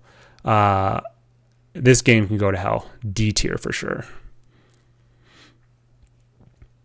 Gotta say, really liking all the game variety. Some of these games I've never even heard of. Well, that's what I try to do. I try to find, some triple A's, some double A's, and then some indie titles, and then some really, really, really experimental stuff, which is barely like the dog airport game, which barely constitutes a game, to be honest with you. But we will revisit it sort of in a little bit. Okay, SOMA. SOMA is basically a horror walking simulator that takes place at the bottom of the ocean. And I said earlier there would be a spoiler warning for this whole stream, really. This game is old. I want to say this came out maybe like 2017. Let me see here. No, even earlier, 2015. I mean, this is an old... crazy to think 2015 is old now, but this game is old at this point. But I am not going to say anything really about the story, because if you want what I think is an amazing story, SOMA is very much going to offer that to its players. Had some technical issues, a few hard crashes on the Xbox Series X. It really reminds me of sort of like a horror version of BioShock, sans the whole objectivism bad browbeating. But there's one segment where you actually are walking on, your character is walking on the actual ocean floor, and it actually felt like walking on the ocean floor. Really overall extremely thought-provoking on what it means to be human. That's kind of the extent to what I'll say the game is about. The less you know, the better. Its ending is similar to the ending C from NieR Automata, for what it's worth. I don't know. There's something beautifully tragic about the ending of the game, which I'm not going to. I wanted to talk about, but now that I think about it, I really enjoyed the chase mechanics. Yes, correct. So in the original game, the very original version of the game, as Shar pointed out, they had chase mechanics. You can now turn those off because the game has had patches and fixes since then, which I did, by the way. I'm not necessarily all for making games easier, but it definitely, the game flows better when you don't have to worry about that. Absolutely. They are not us. I'll just say that. A tier. Boom. Top of A tier for me. Okay. Ooh. Going at a better clip here. How much have I got left? 31. There'll be a couple quick ones near the end, so I want to speed it up a little bit here. Okay, so now the next 4 games are all part of the Dark Pictures Anthology, which, hold on one second, which we start off with, oh man, I'm so sorry, The Man of Medan, whatever. I don't know what to say about the Dark Pictures Anthology. These are quite literally movie games. I've made jokes before, as others had, about Sony movie games, which are glorified, QuickTime events over the course of a game. But these are, which this game has, by the way, a ton of them, I might add. But these are, SOMA is all about the story. The chase mechanics honestly get in the way. Absolutely, yeah. And that's why I toggled those off, because the story is paramount. And the difficulty is not, I wouldn't even say the game's difficult, but the story is what's really good. And the dialogue between Simon and Catherine was really, really good. Simon's the main character, Catherine's sort of the secondary character. Man of Medan. This is a movie game, quite through and through, mocap, all that good stuff. The actors who they portray are taken straight into the game. This features our good boy from from Quantum Break, Sean Ashmore. Thank you, honey. Yes, 2015. Sean Ashmore as one of the side characters. So really high production values in this and the other 3 games as well. But there's also some very uncanny valley shit going on, with sort of weird facial contortions that happen. Each of the characters, there's 4 main characters and I think 3 or 4 secondary characters. All of them have their problems and their benefits. They're kind of stock in some characters, right? You have Julia, who's the sister to the Sean Ashmore character, who's the rich, prissy girl, who's, she gets what she wants, but she's also very insufferable, pretty much. I don't know what to say. It takes place on our protagonists find ourselves on an abandoned ship, and they start seeing some very weird things. So what happens? You have to play the game to find out. I'll say this particular one overstays its welcome after having to play the story. You don't have to, but I played the story a couple times to see what variations, because you get to make decisions during QuickTime events and dialogue choices that you can basically either be really nice, really mean, sarcastic, whatever. and your choices have consequences, of course. That might get some people dead, that might save some people, and they might be delayed, right? You know, somebody, this is a spoiler, but I'll be honest, right? So spoiler for this one. Early on in the game, you have the choice of basically one of the characters goes diving, and there's a event that happens that makes her want to rush back to the surface, and then you have the option of telling her, oh yeah, no, go ahead, we got to figure out what's happening. Or you can say like, no, we need to wait until the carbon dioxide so we don't get gets out of the blood, so we don't get the bends. Well, that doesn't show up to the end of the game, whichever choice you make on that. So that was sort of cool, but there was also some other problems, some bugginess. Some characters just refuse to die at certain points, even if you try to get them to kill them for whatever reason. But ultimately, all the permutations that I'm discussing, they result in the same thing. So it doesn't really matter. There's a little bit of variation in the ending, but whatever. I said no changing, none of that. Don't breathe the mist. It was fine. It's a movie game. One last thing I'll say about this, or any of the Anthology. I did not play Until Dawn. I have it actually. It's been sitting on my shelf for years. But it's the same developer, but I did not play because from what I have heard, the dev studio never really recaptured the quality of Until Dawn. That seems entirely true because, as we'll get to, these get sort of progressively worse. But these games, and this one in particular, does offer this what's called the play together feature, which is effectively replacing movie night. So if you are with a significant other, your friends or whatever, and you all want to pass a controller around and make these different choices on what happens and have a sort of play your own adventure, you can do that. Neat concept, just not executed very well. Nothing else I can really say. Once you know what the twist in this game, it loses its punch. I'm putting this in like very, very bottom of B tier, almost on C. So there he goes. Okay, I gotta speed these up a bit. Dark Pictures Anthology, Little Hope.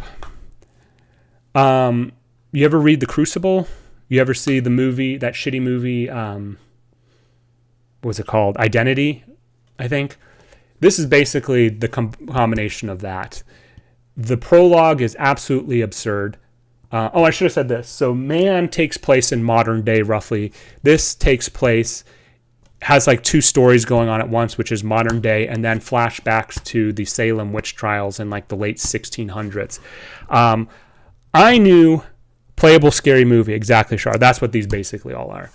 I knew something was up when I saw that there was a judge or a pastor or something who was Asian. I'm like, that's not like historically accurate at all. What the hell's going on? But that's by design, which I thought was sort of clever. This one in particular, I think, keeps you guessing until the very end, until you realize that the main character is schizophrenic, obviously.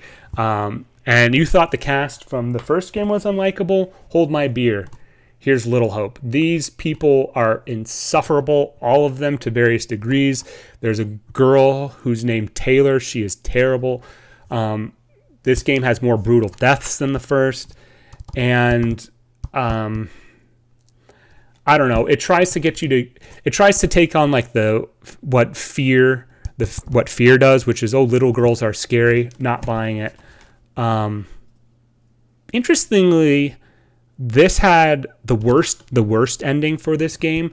I thought was actually the best narratively. I don't know. That's whatever.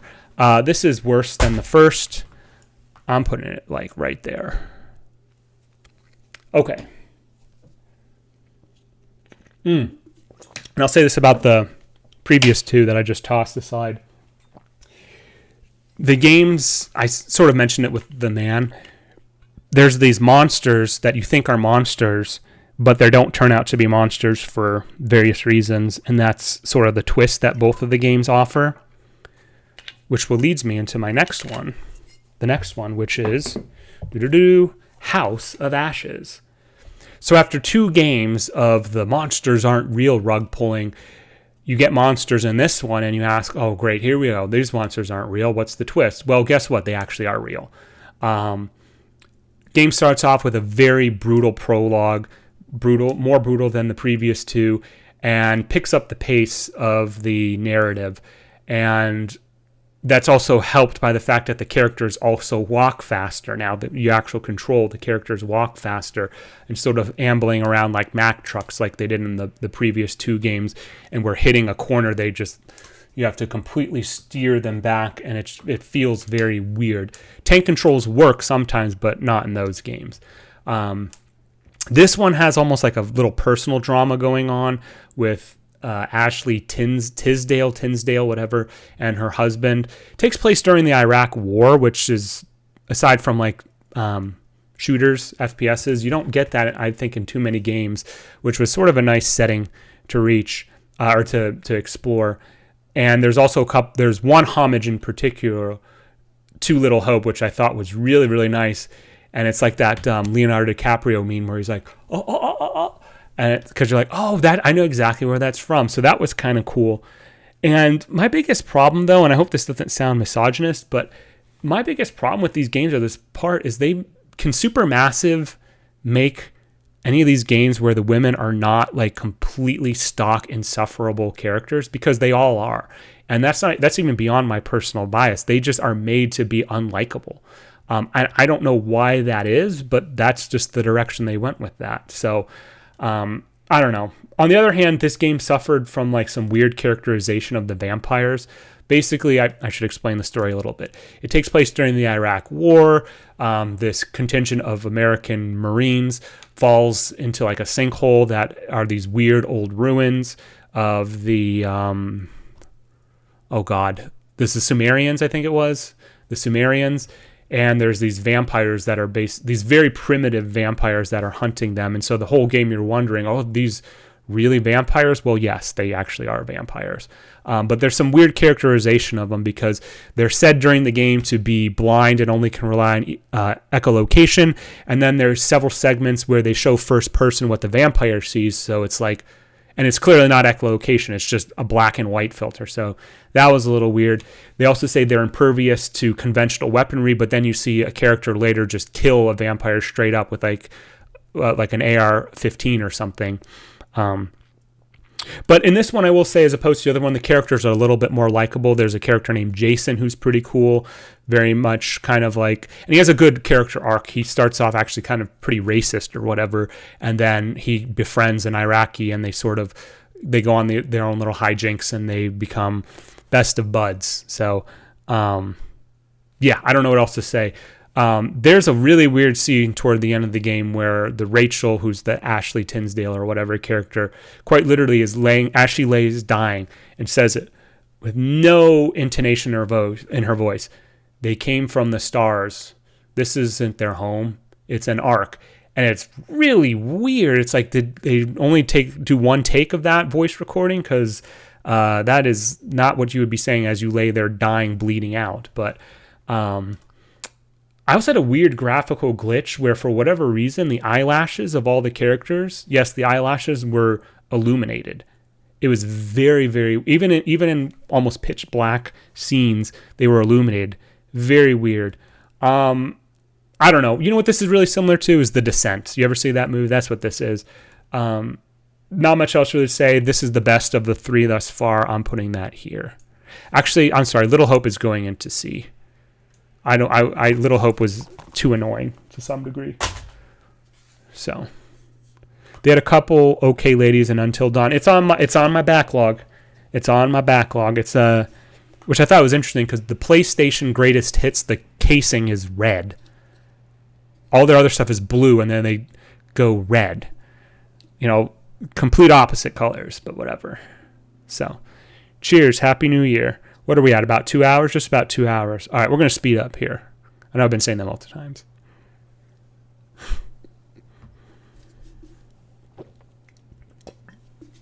Okay. I'm going to do this one to finish off the Dark Pictures Anthology, and then I'm going to take a quick break for a minute or two.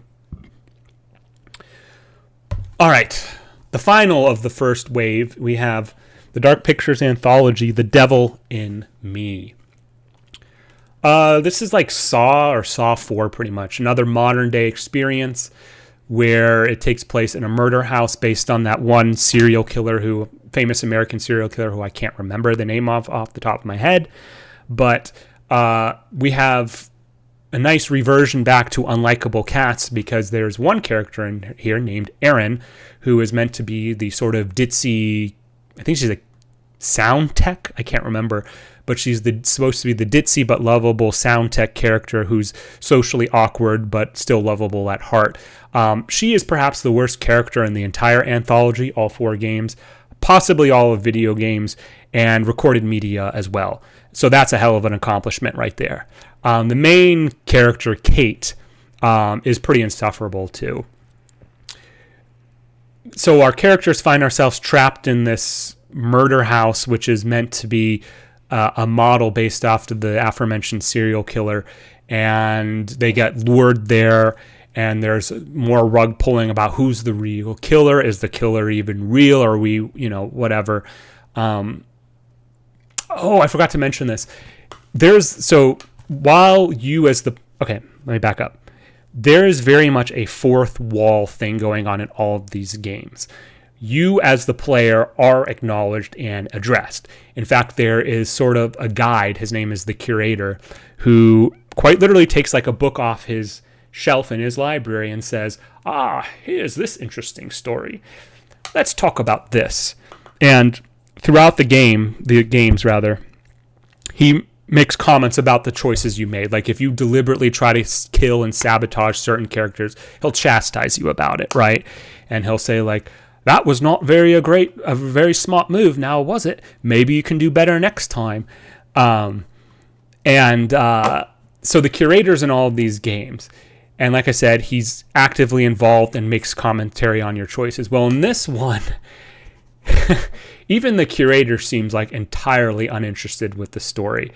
In previous titles, like I said, he makes these little emotional outbursts despite his like otherwise very refined and unflappable exterior, and he would berate you about causing like character deaths.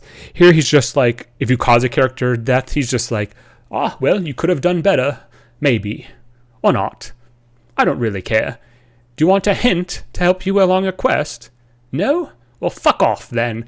And so, like, he sets basically the standard for the feeling for the game. And again, he feels so disinterested in the game, or the story itself, and you follow it as the player. Either way, The Devil in Me, as an ending to the season 1 of the Dark Pictures anthology, because Supermassive now has like the second wave or second season in progress. These games went out with like a thud in the toilet to me. I really was looking up to having fun in these and being like fun movie games. They came out ultimately being a disappointment. I will say, as a redeeming feature to this game in particular, it's the shortest of the 4, and so it demands the least of your time. So exhausting all different playthroughs, all different options and stuff, achievements if you're into that sort of thing, probably comes you in at easily under 20 hours, which is already a lot, but I at least respect, as I said before, games that respect your time. So Devil in Me is going also in here. Is it the worst one? Yeah. Oh, yeah, it's the worst one. It's the worst one. Peter Stormare? Maybe. Let me see. Peter Stormare. Is he? I recognize him for sure. I'm looking right now, Char. Let's see here. Dark Pictures. No, maybe not. Let me see here. The Curator. Dark Pictures. I think he had a voice actor change at some point. Pip Torrens is apparently his voice. Hell if I know. Whatever. Let me say this, and then I'm going to take a quick break. So now that I got all the Dark Pictures, all 4 of the season 1s out of the way, I really went in to the Dark Pictures anthology with good intentions. The problem is that it burned me a little bit. There was no save file management, which is unforgivable, by the way, in this day and age, especially after like $19.99, but it was sort of interesting to see the same character models being featured in different stories. But I'm not naive enough to know that obviously that cuts down on development costs, because then you don't have to make new character models for each games. But some segments in all of the games are straight up like cutscenes for 10 minutes or more. And the series just cannot find its good footing on how to balance like player involvement and trying to tell a story. I really wanted to find some redeeming characteristics. They just weren't there for me. I don't know if I'll continue on with season 2 of the Dark Pictures. But like I said, I was disappointed overall with it. So, yeah. Okay. I will be back in about a minute or two. So stand by.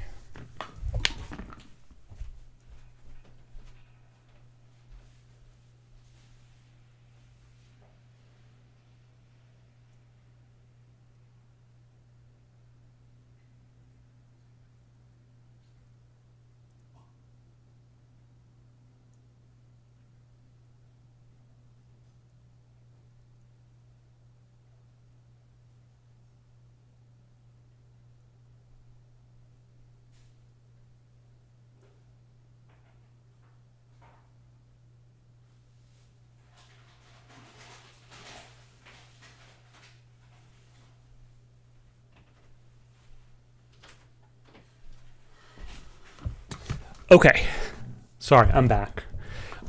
One final thought on the whole Dark Pictures anthology. I think my biggest problem is that the developers tried to make the games be encourage multiple playthroughs. The problem is that the endings really aren't sufficient or substantial enough to warrant multiple playthroughs.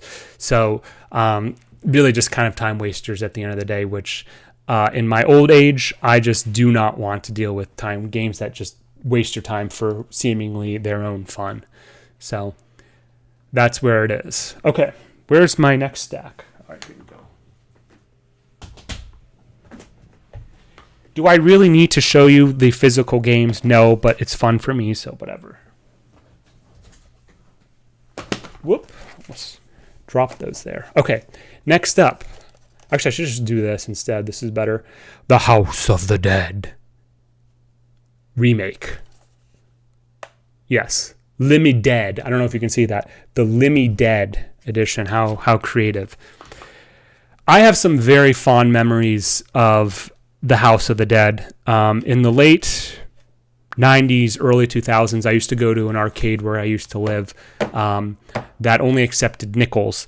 And I used to play with my father and siblings House of the Dead 1 and 2. And I'm just trying to say I have a little bit of nostalgia about this. This is a good remake, and it provides a good challenge. The problem is that without the light guns and using a controller or mouse and keyboard, controller in this case, it's just not the same. And not being an arcade setting where people are like, oh, what's going on over there? Oh, shit, he's at the final level, right? It's just not the same. I liked revisiting and kind of getting those feelings of nostalgia, but it's very much a different experience now. The campaign is short, maybe 30 or 40 minutes if you're fast enough. Actually, it's all on rails, so it's going to be over. There's a cap to how long it can last, right, in theory. And even exhausting all the different paths you can take, because, sometimes you can, do you want to go across the bridge or do you want to go under the bridge? Do you want to go into the side room or do you want to go into the closet, right? Do you want to take upstairs, downstairs, right? Even exhausting all the different paths you can take really can't artificially inflate the game's overall longevity. And, honestly, I'm okay with that. There's probably really only about 8 hours of content total in this game. But that's okay. That's okay, honestly. My biggest concern with this, 2 is superior to 1, but 1 was also good. I 100% agree with you, Shar. I have more fond memories with 2 because it had my favorite monster, the Hierophant. We were talking about Persona earlier. Maybe not all, but most of the bosses are named after the tarot arcana. which is really cool. But biggest issue with this is that unlike the arcade version, where there were distinct and contrasting colors, the overall palette in this game, in the remake, is this red and shitty brown color, washed out in an additional sepia filter. So it's really a one-note, bland-looking game, which the original arcade game didn't have. And you would think it'd be the inverse, right? Like the original's kind of shitty and brown, and the new one has new colors. It's the inverse for this one. I think I forgot who remastered this. Should be somewhere on the title, but I guess not, or in the case. But I think they have the second one. They're also remaking the second one. I just don't know when it's coming out or if at all. But basically, this is a straight remake. No added bells or whistles. That's it. Overall good. But for today's audiences, definitely very, very niche. That said, I'm putting this in bottom of B tier. I don't know. There's fine. Whatever. We're just having fun. It doesn't matter. It didn't have as much fun. Sharp points out a very good point. The dialogue is very campy, at least in the original arcade versions. It's not as campy in the remake, for one at least, but it's still there. They still retain it, and it's good. I don't know what to say. All right, what are we at? Just a little bit above 2 hours. Let's go. Places got people to we got places to be, people to see. The Forgotten City on the Xbox. This has a very interesting this game has a very interesting history as a Skyrim mod. But for the purposes of this review, ranking, I guess, I'm just going to focus on the published version, obviously, which is this. It gives a whole new meaning to the stealth archer meme. There's time travel involved. I don't want to give too much away about the story because, like, similar to SOMA, I think a little bit less you know about this, if you go and play it, the better.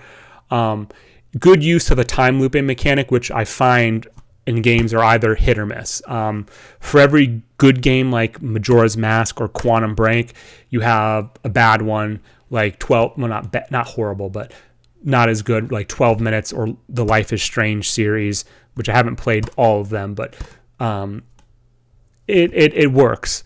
What's really good about this, which I don't see in many games, this is not a 2023 release for what it's worth, this game quite metaphorically does the whole peeling back the onion narrative, because it leads you into one line of thinking of what the story is, and then you uncover or discover some new thing about the game as you talk to NPCs in the game or find certain lore items, and then bam, new plot that you were totally led astray, and here's what actually is happening.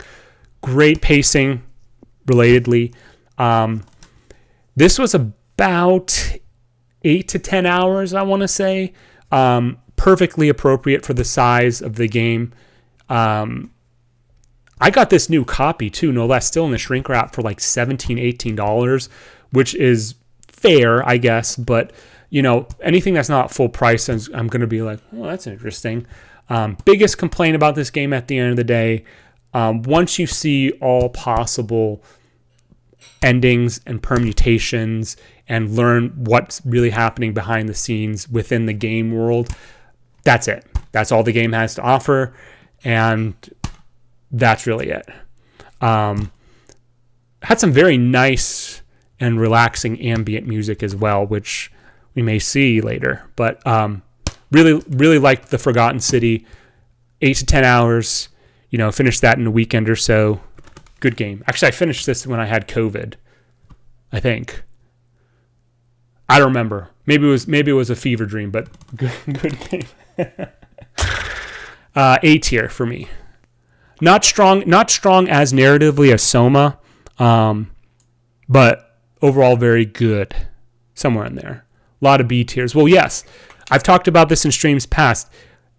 This is the way this is going to be built is going to be should be at least, and I'm ranking these as is, I have a general idea where they're going to land, but it should be a standard distribution, right?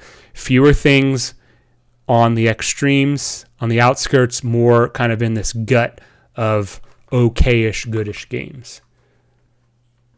Okay. All right, Ravenlok on the Xbox Series X. This was similar to Cloudpunk, another voxel art game, but this is an action adventure game where it's kind of a storybook-esque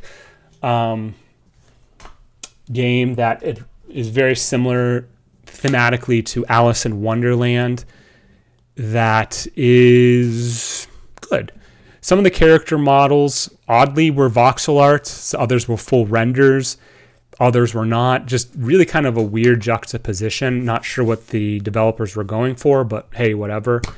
The difficulty was about normal, maybe a little bit on the easier side, but for an action adventure game, it was fine. Good music, decent challenge, just a simple and enjoyable game.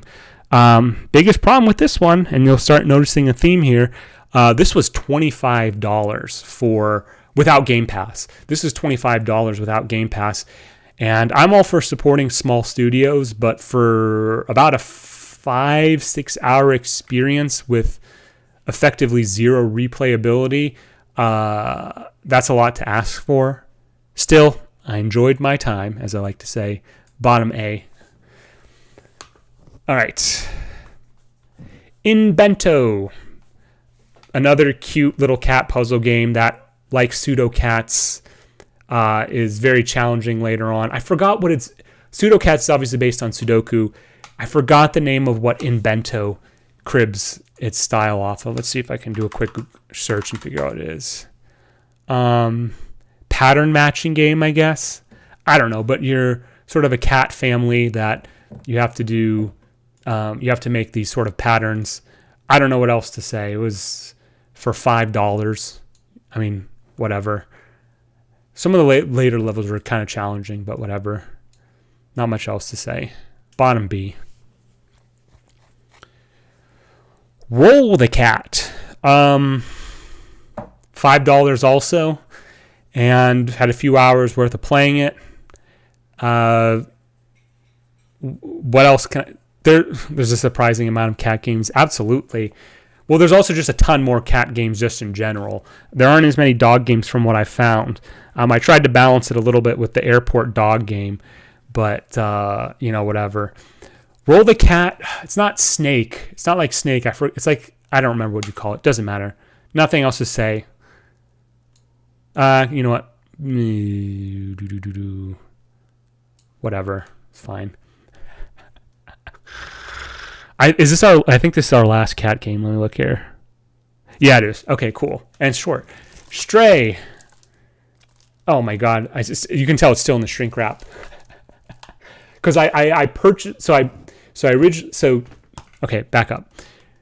Obviously, I reviewed and played this on the PlayStation last year. I replayed it on Xbox this year. And then I didn't realize, I guess I pre-ordered the physical version. I don't know. I'm contributing to the problem with these developers by buying a game three fucking times now. I'm not even gonna show it, but it's a port. No technical issues with the port or anything, so it's exactly the same as last year. You want to know what I think about it? Go check out that stream. B tier. Oh god, here we go.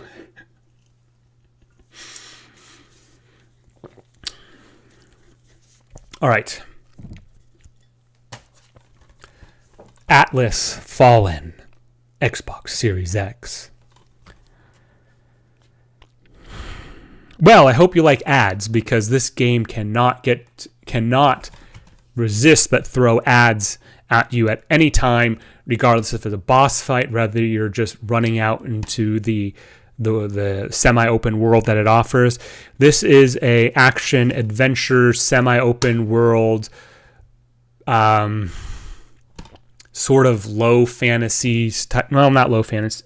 I've been saying low and high fantasy in years past, and to me, high fantasy always meant like there's like technology involved, and low fantasy meant more like Middle Ages, knights, that sort of thing. But I guess that's wrong. Apparently, it's more has to do with the existence of magic. I don't know, whatever. But I play a lot of CYO games on my phone, along with Super Mario Run, Vampire Survivors. Nice. Well, I don't know about Vampire Survivors, but anyway, the bread and butter of this game is combat, and I never got used to it. It tries to crib off, I think, sort of the Bayonetta school of action games where it's based on combos and powering up your combos and leading into certain chains and what have you. It just did not flow very well.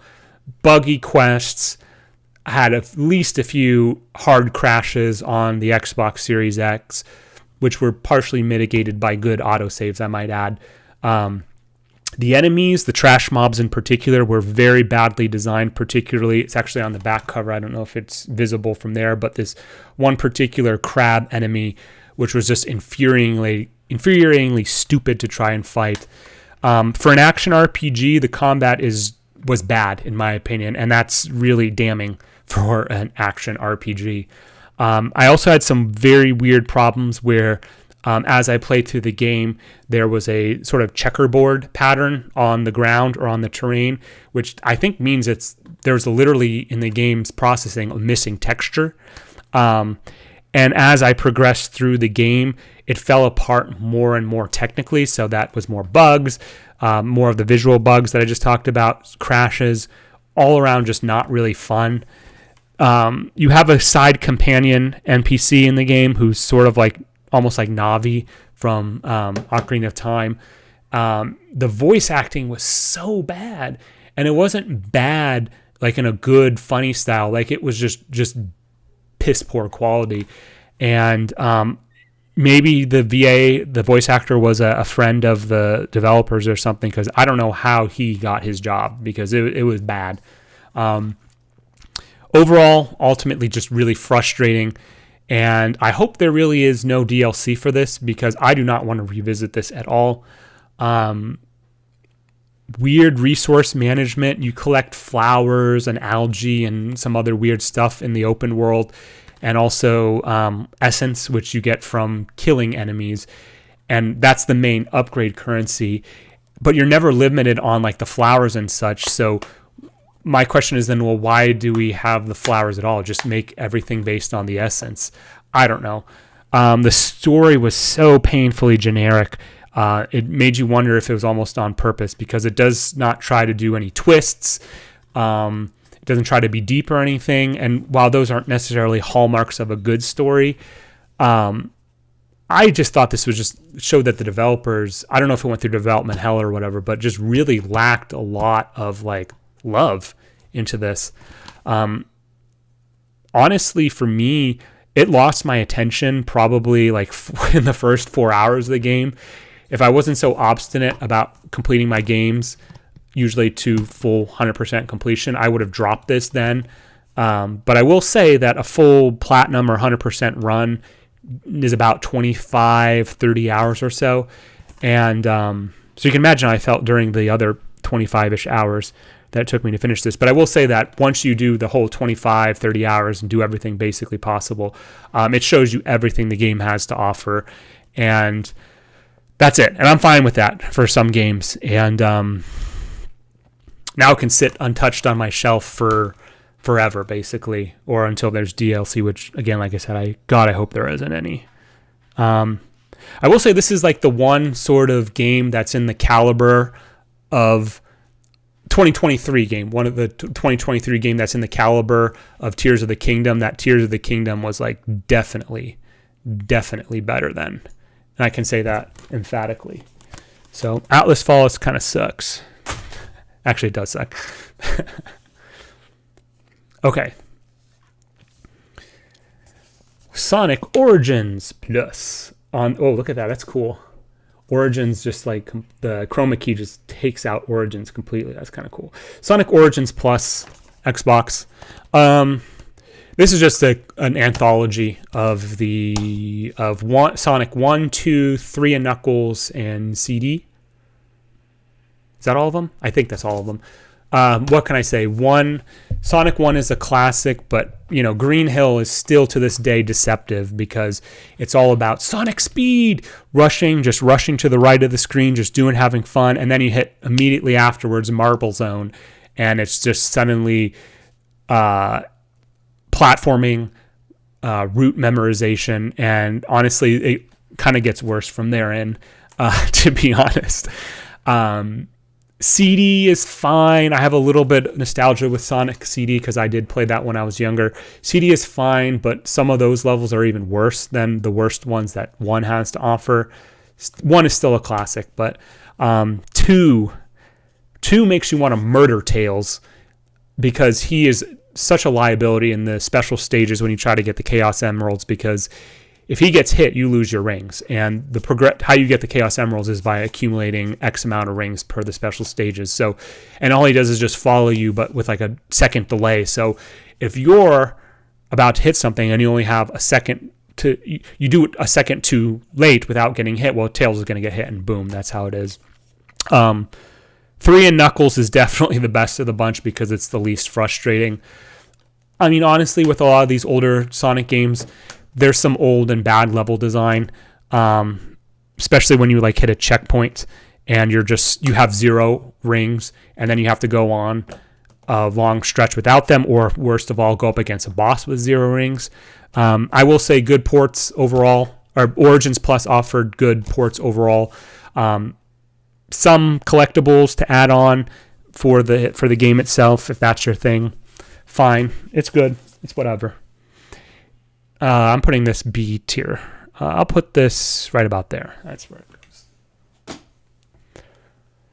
Sonic Origins, Sega once again cheaping out on their mascot.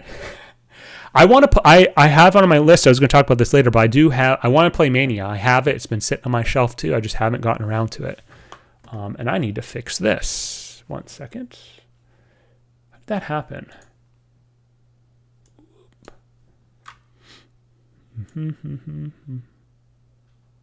Cut that there. Stream has been stable. Actually, I've gotten better bit rate now for the past 20-30 minutes. Okay. Oh, here we go. And this is going to be a fun one. Keeping in line with our Sega theme, or Sonic theme, really, we have Sonic Superstars. Oh boy, let me be honest with you about this one. I was interested in this game. It looked cool. All the trailers looked like it was going to be a fun game. Superstars, it reminded me of Mario All-Stars on the Super Nintendo, was it? I'm not going to look it up, but whatever. You can already tell based on the cover art, but also in the various trailers, it had a very colorful but sort of a plasticky presentation. And I don't know if it was intended, but some of the character models, like Knuckles in particular, feel really staticky and almost toy-like, and it's really jarring to see them standing in the foreground of these very active and very well-designed backgrounds, and then Knuckles just sort of standing, like I said, like a toy or an action figure, just like... And it just seems really, really weird. I talked about the special stages in Sonic 2 a minute ago. This one, in this game, the special stages, which is again to get the Chaos Emeralds, frustrating. It never feels like it's based on any sort of skill, but rather just whether or not you pass an RNG check and you were close enough to the Chaos Emerald for it to count to collect it.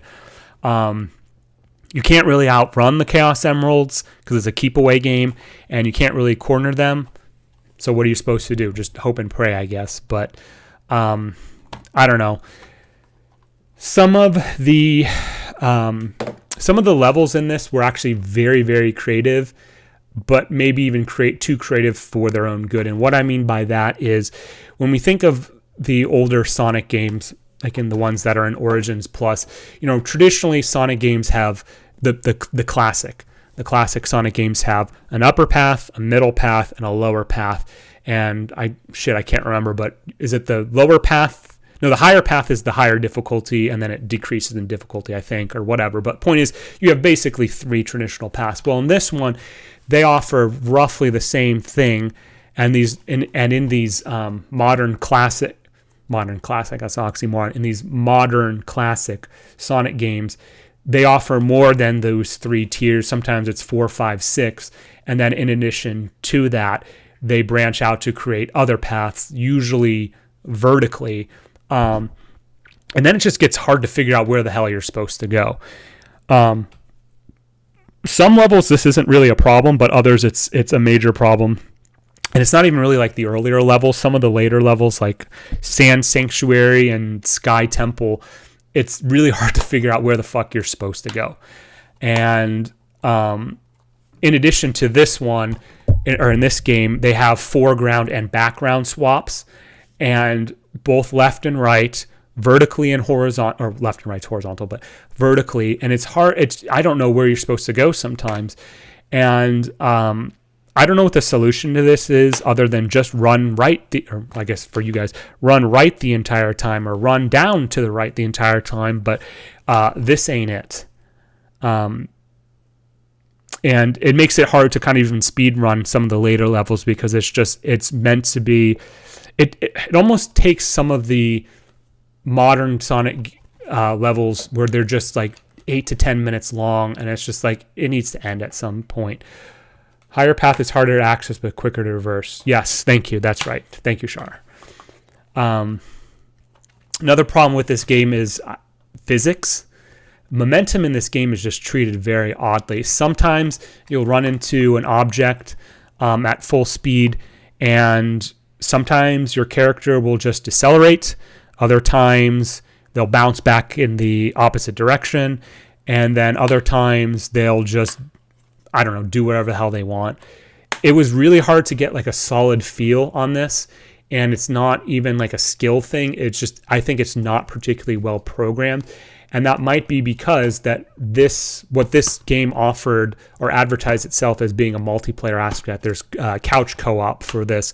So I feel like some of the levels were tailored for the couch co-op aspect. And I did play couch co-op with someone, and the problem is once you outrun the screen, your character, then the other person's character who was outrun, they basically are in this transitory phase where they have to then be teleported to the next thing. So it just does not really work. And you know what's advertised as a never stop running, right? That was actually in one of the advertisement campaigns. You do certainly do a lot of stop running in this one. God, I mean, I could go on about this game. I'll just kind of end up on this. The music, really uneven. There were some really good tracks. There were some others that sounded like some experimental garbage that you'd find on like SoundCloud or something, or like license-free music or something. I don't know what to really say. They retconned Fang the Sniper, who's now Fang the Hunter, I think, who's apparently not a weasel. He's a jerboa. I don't know. This, obviously I'm not the target audience for this, but we also are introduced to a new classic Sonic character named Trip the Sungazer, who is a lizard woman, maybe Espio's girlfriend, but she has ears, which lizards typically don't have prominent ears, so I don't know what the hell. She looks like a raccoon to me, quite frankly, especially with the tail, but after you beat the main story, you unlock Trip's story, which is basically the New Game Plus, which are the remixed levels, which I think Sonic Mania did, if I read correctly. And the newly mixed levels are New Game Plus, and they are considerably harder than the base game. And too hard, to be honest. It takes a lot to bring a grown man cry. And it didn't make me cry, but it brought me to rage. Particularly Trip's story. And you could say, but Rising, it's New Game Plus. It's not supposed to be easy. It's supposed to be a challenge. Well, honestly, fuck that noise, because there's a difference between being challenging and cheap. And when you are going at a reasonably decent speed, not even maximum speed, and you get hit by something off screen, that just kind of kills it for me. And I just really cannot, in good conscience, put this even anything higher than B tier because of just how frustrating it was. The bosses in this game, which I'll agree with the rest of the internet hive mind on, the bosses in this game are just so wildly difficult, or have such enormous difficulty spikes.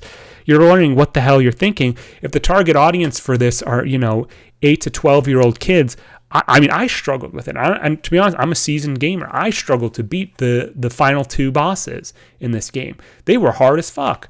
So I don't know how a little kid could beat this game. I had a bad time with this. I'll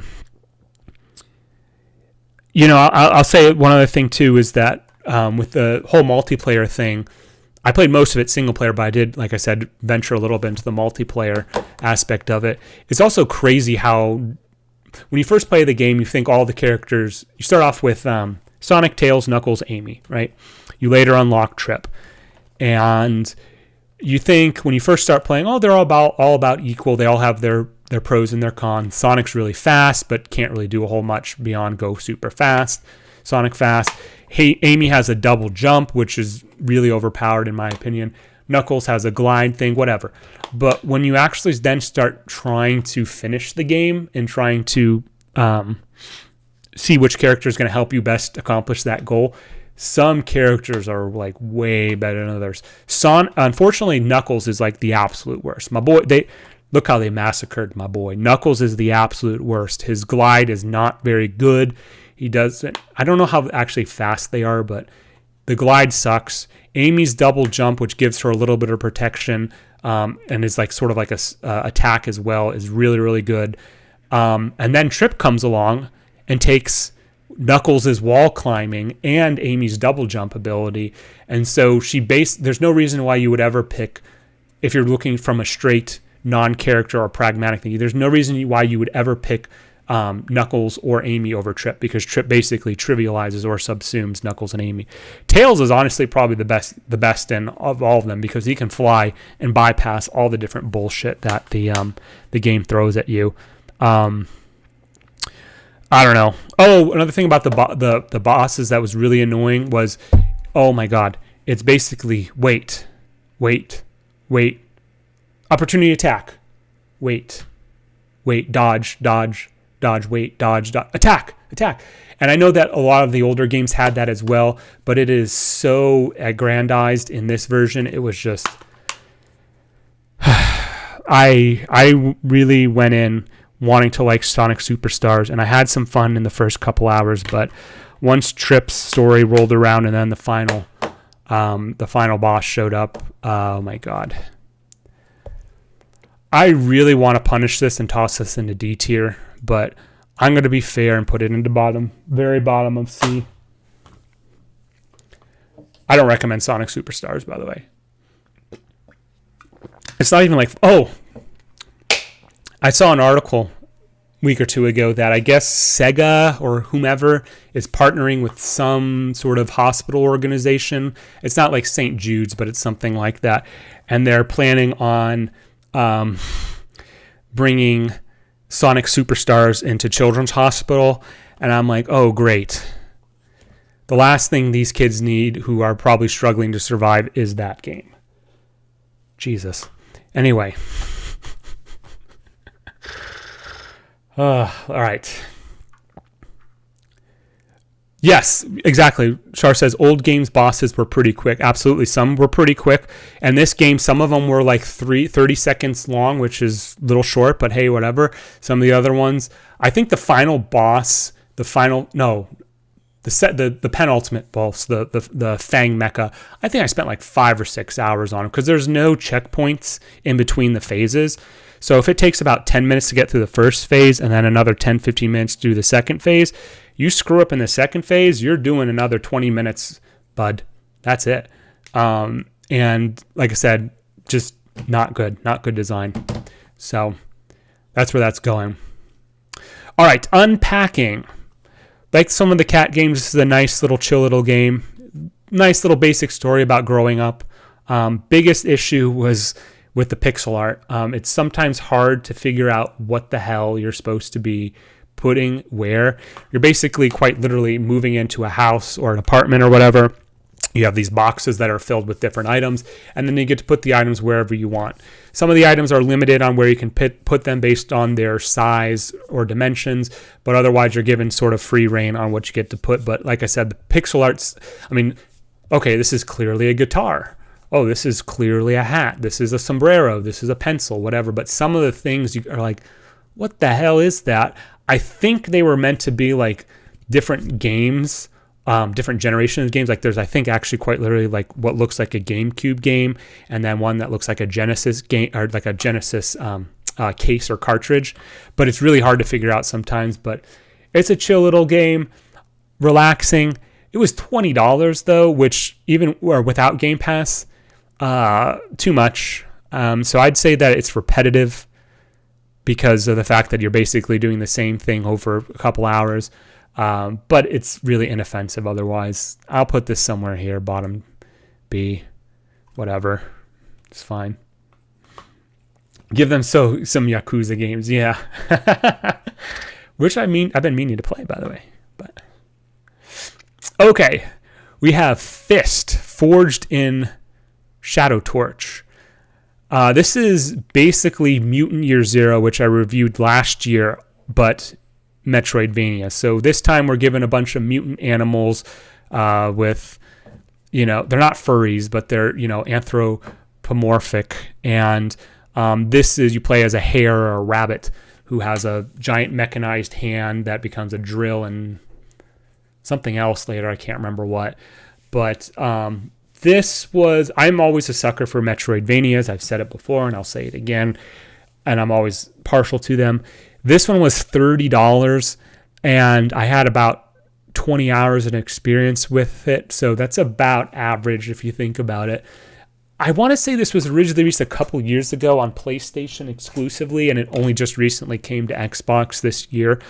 But it's a Metroidvania through and through. Very fun.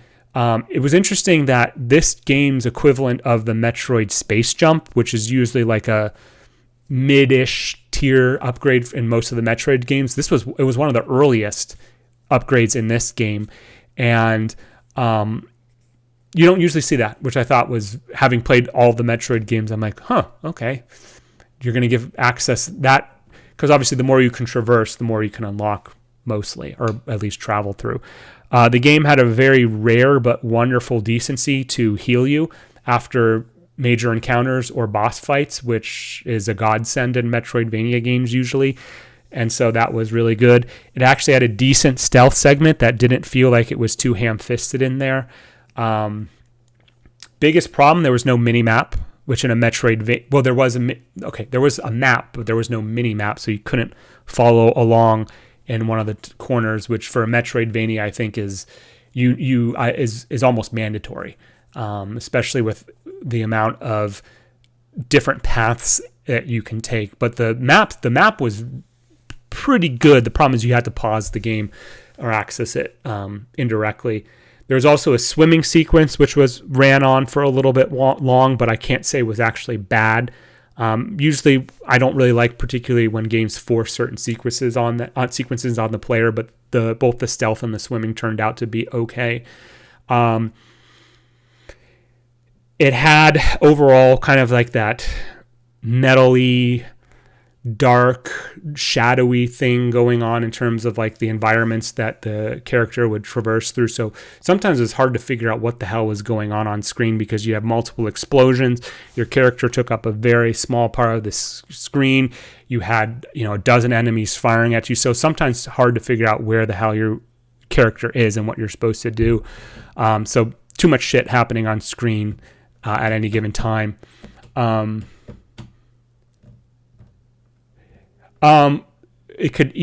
says, really, it sounds like it could easily break the game. That was my fear at first too.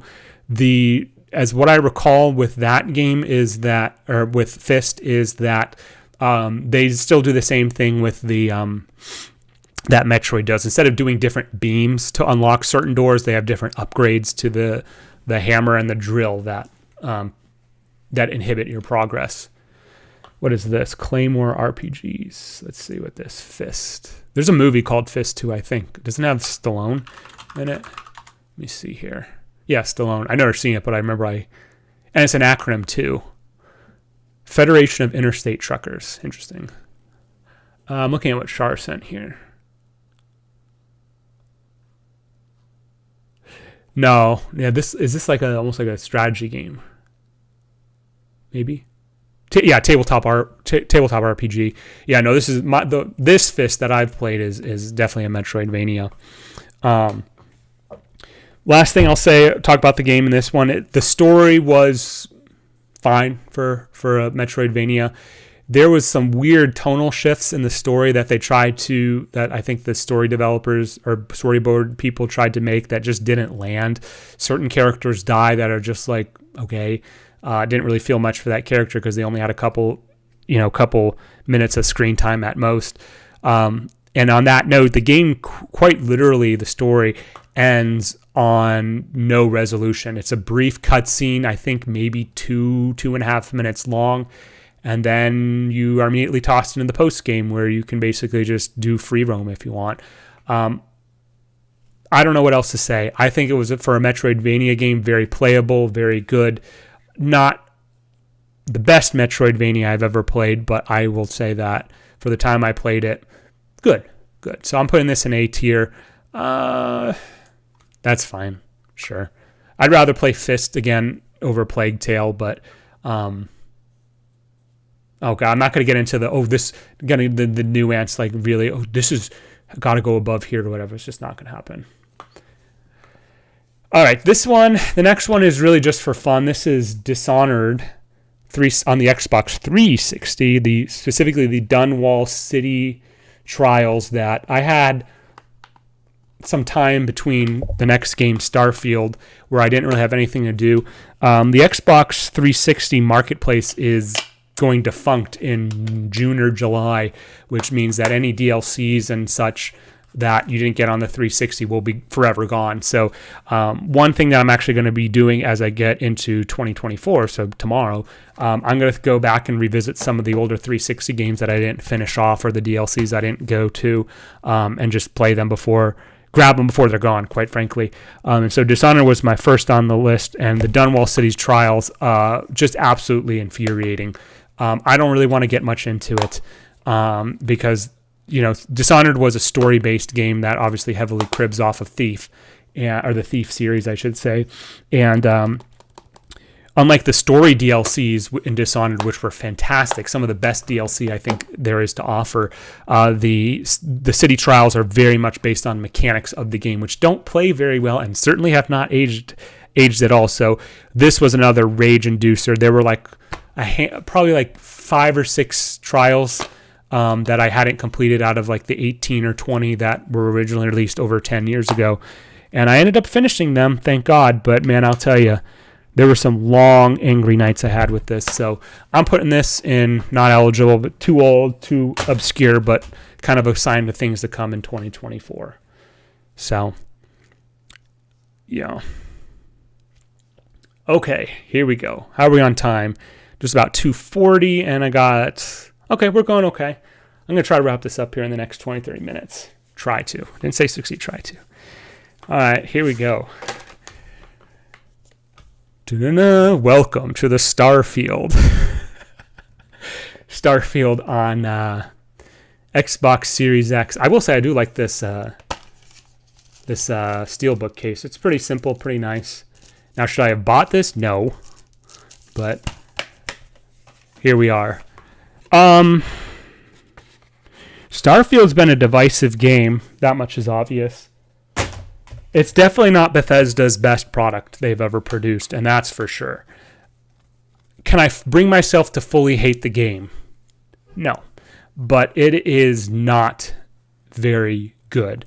And the takeaway, I have a whole bunch of notes I could say about it. I don't think I'm going to go through everything here, but my biggest problem with Starfield is the fact that I don't feel like it really should have been made. I would rather be playing The Elder Scrolls 6 or Fallout 5 than Starfield. I'd rather Bethesda have gone with one of their mainline series instead of making this side story side universe, I get, oh, this is our first new universe in 25 years. And what? Oh, it's not really that good. NPCs in the game are just weirdly ugly. No offense, but many of them are just obese, and I think a big problem with is the fact that the Bethesda relied too heavily on the procedurally generated things. So you'll see some very weird complexions with very unusual hairstyles that you just would never see in real life. And does the game have to be based on realism? No, it's a space game, hard sci-fi, but it's just they look wrong. I mean, you go back, you see like early YouTube video where people would purposely make like the most hideous in character creations. They try to make the most hideous character possible. You'd see some of that as NPCs in some of the main hub cities, and it's just sort of like, am I playing a fan mod, or is this actually like a AAA studio production? And it was just, I don't know what to say. It's funny. It kind of reminded me of many years ago now, South Park had an episode about how Cartman wanted to get a Nintendo Wii system, and so he tried to like cryogenically freeze himself, and inadvertently freezes himself into the far future, and everything becomes this like very dogmatic scientific thing where it's praise science, or at one point Cartman I think says like, oh God, or oh my God, and the other characters are like, haha, you believe in a fictional being. Well, that's this game, quite frankly. There's a faction which is supposed to be the religious faction, which I think was cut or at least significantly truncated from the release version, the House Varun, if I recall their names. That was supposed to be the religious aspect, but they're not really involved in the main storyline. You can make a patty or a ruby melt, which is kind of cool. Earlier, Baldur's Gate 3. I'll talk about Baldur's Gate 3 in a little bit, but yeah, Shar, you are 100% true that it's gonna, and I was gonna say this about Cyberpunk, which I'll talk about in a little bit too. As you can see, it invites a comparison when you get these big, ambitious RPGs that don't necessarily pan out, or they do pan out in the case of Baldur's Gate, but where was I going? Earlier I said I sort of chastised Tears of the Kingdom as being variety, being sort of a sin or a punishment in some cases, and Starfield has the same problem where it is huge. I think there's like 120 different star systems you can travel to or thereabouts, and there's anywhere between 1 and 8 planets in between those star systems, and actually, just like Shar said right there, Starfield is described as a mile wide and inches deep. Exactly. There's really not a whole lot to really be dug into the game, like really sink your teeth in and be like, oh, I want to find out what this is. And, it's hard not to compare to some of the other classic Bethesda titles like Fallout 3, New Vegas, and 4 to a lesser extent. I'm not a fan of 4. And speaking of which, by the way, just get this out. To me, Starfield was very much like Fallout 4, but worse and in space. So I spent most of the game over encumbered, and that was a major problem. Despite my best efforts to not be over encumbered, my character was constantly over encumbered, even with the fitness talent that increases your carrying capacity. And like I said, at first, I didn't say, but I thought that the system or the way Bethesda designed it was really, really good. But then when I actually started exploring, I'm like, I'm not even trying to loot all the different armor or the different spacesuits and the different weapons, and I'm still being over encumbered. Major problem with that. Had some other technical issues, clerical issues, where you would be, an NPC would be telling you something involved in a quest line or the main quest line, and then you'd walk by some other random NPC who would say some trifling ass nonsense, and what they said, oh, looks like it's a cold day out, would supersede over story text. And that's just like, that sort of thing is like the quality control that I expect Bethesda to pump out, where it's like, I don't need to hear about what some generic NPC is saying. Let me hear what my companion is saying. So things like that were just frustrating. I'm looking at some of my notes here. What else did I say about that? Oh, I had a very interesting bug where I visited some planet. You get certain effects depending on the planet, like if they have low, I don't remember what, but I visited a planet that had some sort of adverse, or what was it? It was a cold weather planet, and periodically it would be like blizzard incoming, and your space suit has a certain number of environmental resistance on it. Well, apparently it's like a disease in this case, because I spent probably I put about 90 hours total in the game, which is more than I like to admit. But for probably about 60 of those hours, even when I went to like a regular planet, I still had this bug where I still had the adverse weather warning, and it would affect my character, and it just never dropped. It never dropped. It like stuck to my character, and that was clearly a bug. But it's stuff like that. It's that lack of polish that really, I think, hurt Starfield. Elden Ring route, 1 or 2 locations with a fuckload of stuff, not hundreds of locations with jack shit. And that's sort of the problem, and you're right, and that's sort of the problem with this sort of game, which I'll talk about with one of the other games that's coming up, is realism doesn't necessarily... The problem with games when you do realism is realism doesn't equate coherence. It is 100% true that probably most of the planets out there in the universe, they are barren. There's nothing really on them, or they're simple life forms or whatever.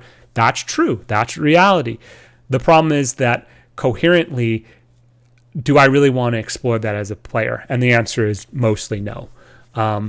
Honestly, I thought the original Mass Effect nailed that sort of aspect better than this game did. And Mass Effect was like, what? Was that in 2009? No, that'd be early. That was like 2007. Let's see here. Mass Effect. The first one. Not the Legendary Edition. 2007, yeah. I mean, that's ancient at this point. I'll just talk real briefly about the main storylines of Starfield. So there's basically 4 main factions, which are all sort of competing, but you can somehow join them all, even though their interests are usually very, very different. You have the UC Vanguard, which kind of plays like a traditional action RPG with some mystery elements about the xenomorphs.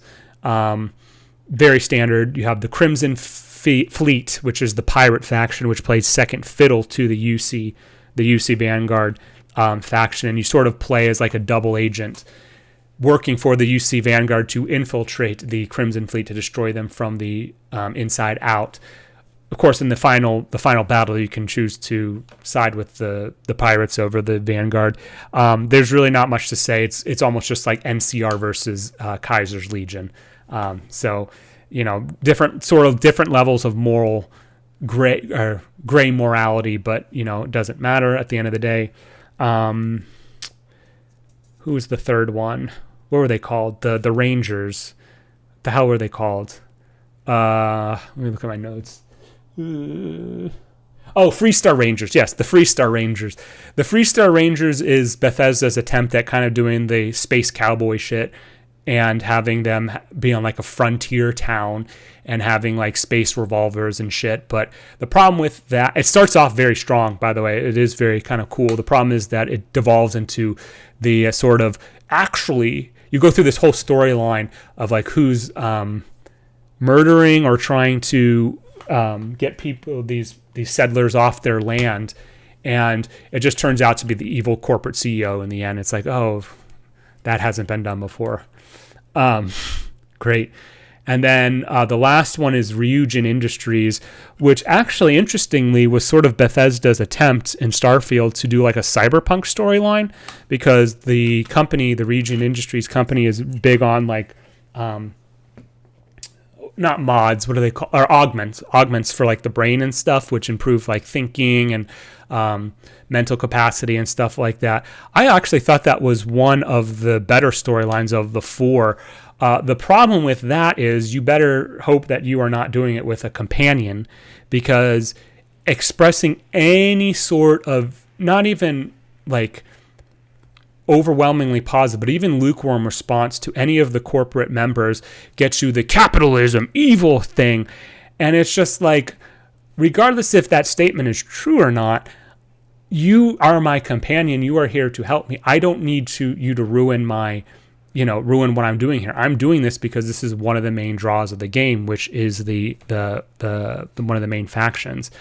But it turned out okay. It was really kind of a stealth segment ultimately, but it has the whole corporate warfare and espionage thing going on. So if you played Cyberpunk or Cyberpunk-esque game, you've seen it already, but in a grander fashion, or rather the Starfield version is much more smaller, but I don't know.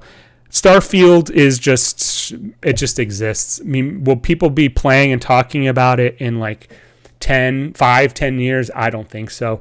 We'll see what the DLC has to offer. I can't, like I said in the very beginning, I can't bring myself to hate the game, but I'll tell you what, I'd rather be playing Fallout 5 or Elder Scrolls 6, whatever.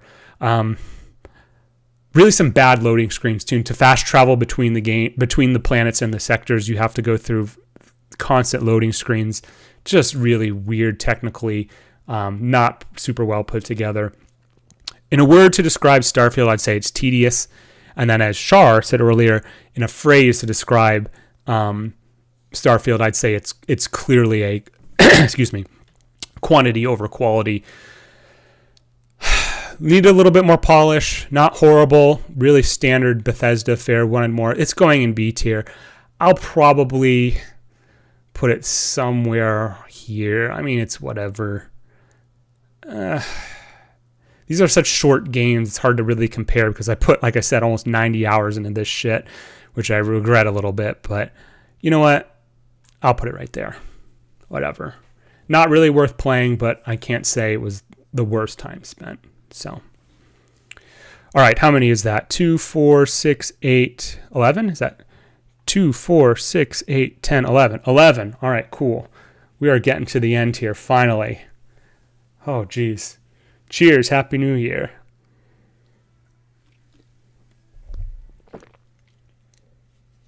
And some of these are actually, like the last 5 or 6 are pretty short, so we'll be out of here soonish. Appreciate you all being here. Thank you so much. Hope you're all doing well on this New Year's Eve. Okay. El Paso, Elsewhere. This is a action shooter, kind of in the style of Max Payne, but very, very basic, very, very indie-esque. Has some very dark and brooding dialogue. We have a protagonist who's a pill popper, and that's how he recovers health, is by quite literally popping open a canister of pills and chugging them down. Some evidence of sardonic commentary in there. It kind of plays off the whole Dante's Inferno, not the actual, not the book series, but the video game, where your lover is basically banished, or I don't remember the exact nuances, but it's that whole thing, gotta rescue my woman from the depths of hell or whatever. So that's sort of the overarching plot or theme. The main character, James Savage, since it's so low res, looks like Morgan Everett from Deus Ex, if you remember him, which adds a whole nother dimension to it because he's part of the Illuminati. But anyway, biggest problem with the game is that it had some really bad pop-in and graphical bugs. Quite literally, there was the game would have trouble loading certain assets and certain textures and would flash like this hot pink color, and it was wow, like needs definitely a little bit more testing and polishing. There was also a problem with enemies who are all basically monsters of various types. There's like vampire-esque monsters, there's mummies, kind of a Castlevania type caliber of enemies. They would no-clip your character and just sort of tap you to death in a matter of seconds. I will say the action, despite all of those problems, the action that the developers created was very, very on point. Lining up headshot after headshot with or without the bend time feature, because you can also slow down time, was really, really satisfying. Problem is that over the course of about 10 to 12 hours, it got very repetitive. This is very, very obscure. Well, not very, very obscure, but kind of obscure. But in Deus Ex, I don't know why I keep making all these analogies to Deus Ex, but in Deus Ex, Mankind Divided, there was a separate game mode called Breach Mode, and it was sort of a weird-esque multiplayer thing. And what you would do is you would loan into a zone. You would accomplish some sort of task, whether that was kill a certain enemy, kill X amount of enemies, grab something, and then get back. But once you accomplish whatever that task is, then you would have to haul ass back to where you spawned. And this game, El Paso Elsewhere, does the same thing, where it's basically kill all the enemies in the particular zone, or rescue all the hostages or whatever, and then haul ass back to the beginning. And I know that's kind of obscure to say that, but that's how the game basically plays. But over the course of about 10, 12 hours, that's very, very repetitive. Another problem I will say with the game is that all the guns that you have are very coolly named. There's one called like the Cavalry, the Strikebreaker. But the issue is that doesn't tell you what the gun is. You get all these cool names, and you get shotgun shells or repeater rounds, and it's like I guess this is the shotgun, but then you get like 2 different shotguns and then 2 different repeaters, but they don't use the same repeater. It gets very confusing. But I would say that, and there were some other bugs too, like where you would respawn and the controls just refused to flat out work. There's 2 endings which aren't really different, but it was fine, I guess. One last thing I'll say about this game in particular was my jaw almost fucking dropped when I learned that the developer of this game, which was an okay game, is the same developer who made the Airport for Dogs, or the Airport for Aliens dog shit game. Talk about night and day. I mean, you have what's a reasonably okay game with basically some experimental garbage, and they're not even remotely similar to each other. I don't know, I thought that was interesting. El Paso Elsewhere for me is B tier. I'm putting this like there. That's fine. I wanted to play Kentucky Route Zero. Just didn't get around to it. But yeah. Okay, next up we have Cocoon, also on the Xbox Series X. This game sort of plays itself. It's in the sort of realm of Inside, Limbo. There's another game that it's very similar to, which can't remember. I'm drawing a blank on, but it's in that spirit of sort of like puzzle-esque games. But it does unlike those, does play itself. The puzzles aren't particularly challenging. It relies a lot on this sort of, I don't even know what you call it, but you can basically, I try to visually explain this. So you have one little area or map, and then you get an orb item that allows you to teleport back. You go to another area, and you get an orb for that, and then you see how it's almost like Russian dolls, right? It basically is this layering effect in the game, which truthfully also pads the game entirely, because you're constantly having to go back and switch between these different dimensions or zones in order to progress, and it does pad the game out. I don't know what else to say. It did have a nice little effect, which you don't see very often, which I think more games should do, which was it played a little like jingle noise whenever you completed a puzzle or solved a particular thing that you didn't know before. So it's like, oh shit, I just made progress. Thanks. I don't know if that did anything beforehand, but now I'm aware because of that jingle. So that was there. Overall, despite the sort of the Russian doll thing going on, it wasn't particularly challenging. Music was forgettable. I don't know what else to say about it. $25 for about an 8-hour experience with what I think is very little replayability. Little more than it's worth. Unlike some of the other games in its vein, it was very colorful. Most of the other games are very dark and brooding, but this one was very colorful. Relatively chill experience overall, but the backtracking definitely padded the game's length. So I'm tossing this into B too. We'll put it right next to Starfield. That's fine. So, okay. All right. Whoops. What did I just do? There we go. Let me adjust this again. I'm going, boys. I'm going as fast as I can. I got places to be too. I don't want to be here all night. Although I appreciate you all being here. Nevertheless. Okay, let's get into it. Cyberpunk 2077 Phantom Liberty DLC. Interestingly, I think this was either the first or only, or both, a case where the DLC for a game was only available on the mid or modern consoles and not the previous gen. And thank God for that, because I played, and thank God for cloud saves too, because I played Cyberpunk, the original base game, on the Xbox One, and then have transitioned to the Series X, which, again, this DLC you can't play on the Xbox One anymore. And with this particular DLC, we have what's really kind of a political thriller that reminded me a lot of that cape shit film, The Winter Soldier, Captain America: The Winter Soldier, because you have all the same type of characters and the same type of roles that they fulfill. You have the Madame President Myers, who's clearly a stand-in for what would have, or for Hillary Clinton. Obviously, she wears a pantsuit and has the short haircut. I mean, like, if that's not on the nose, I don't know what else to say.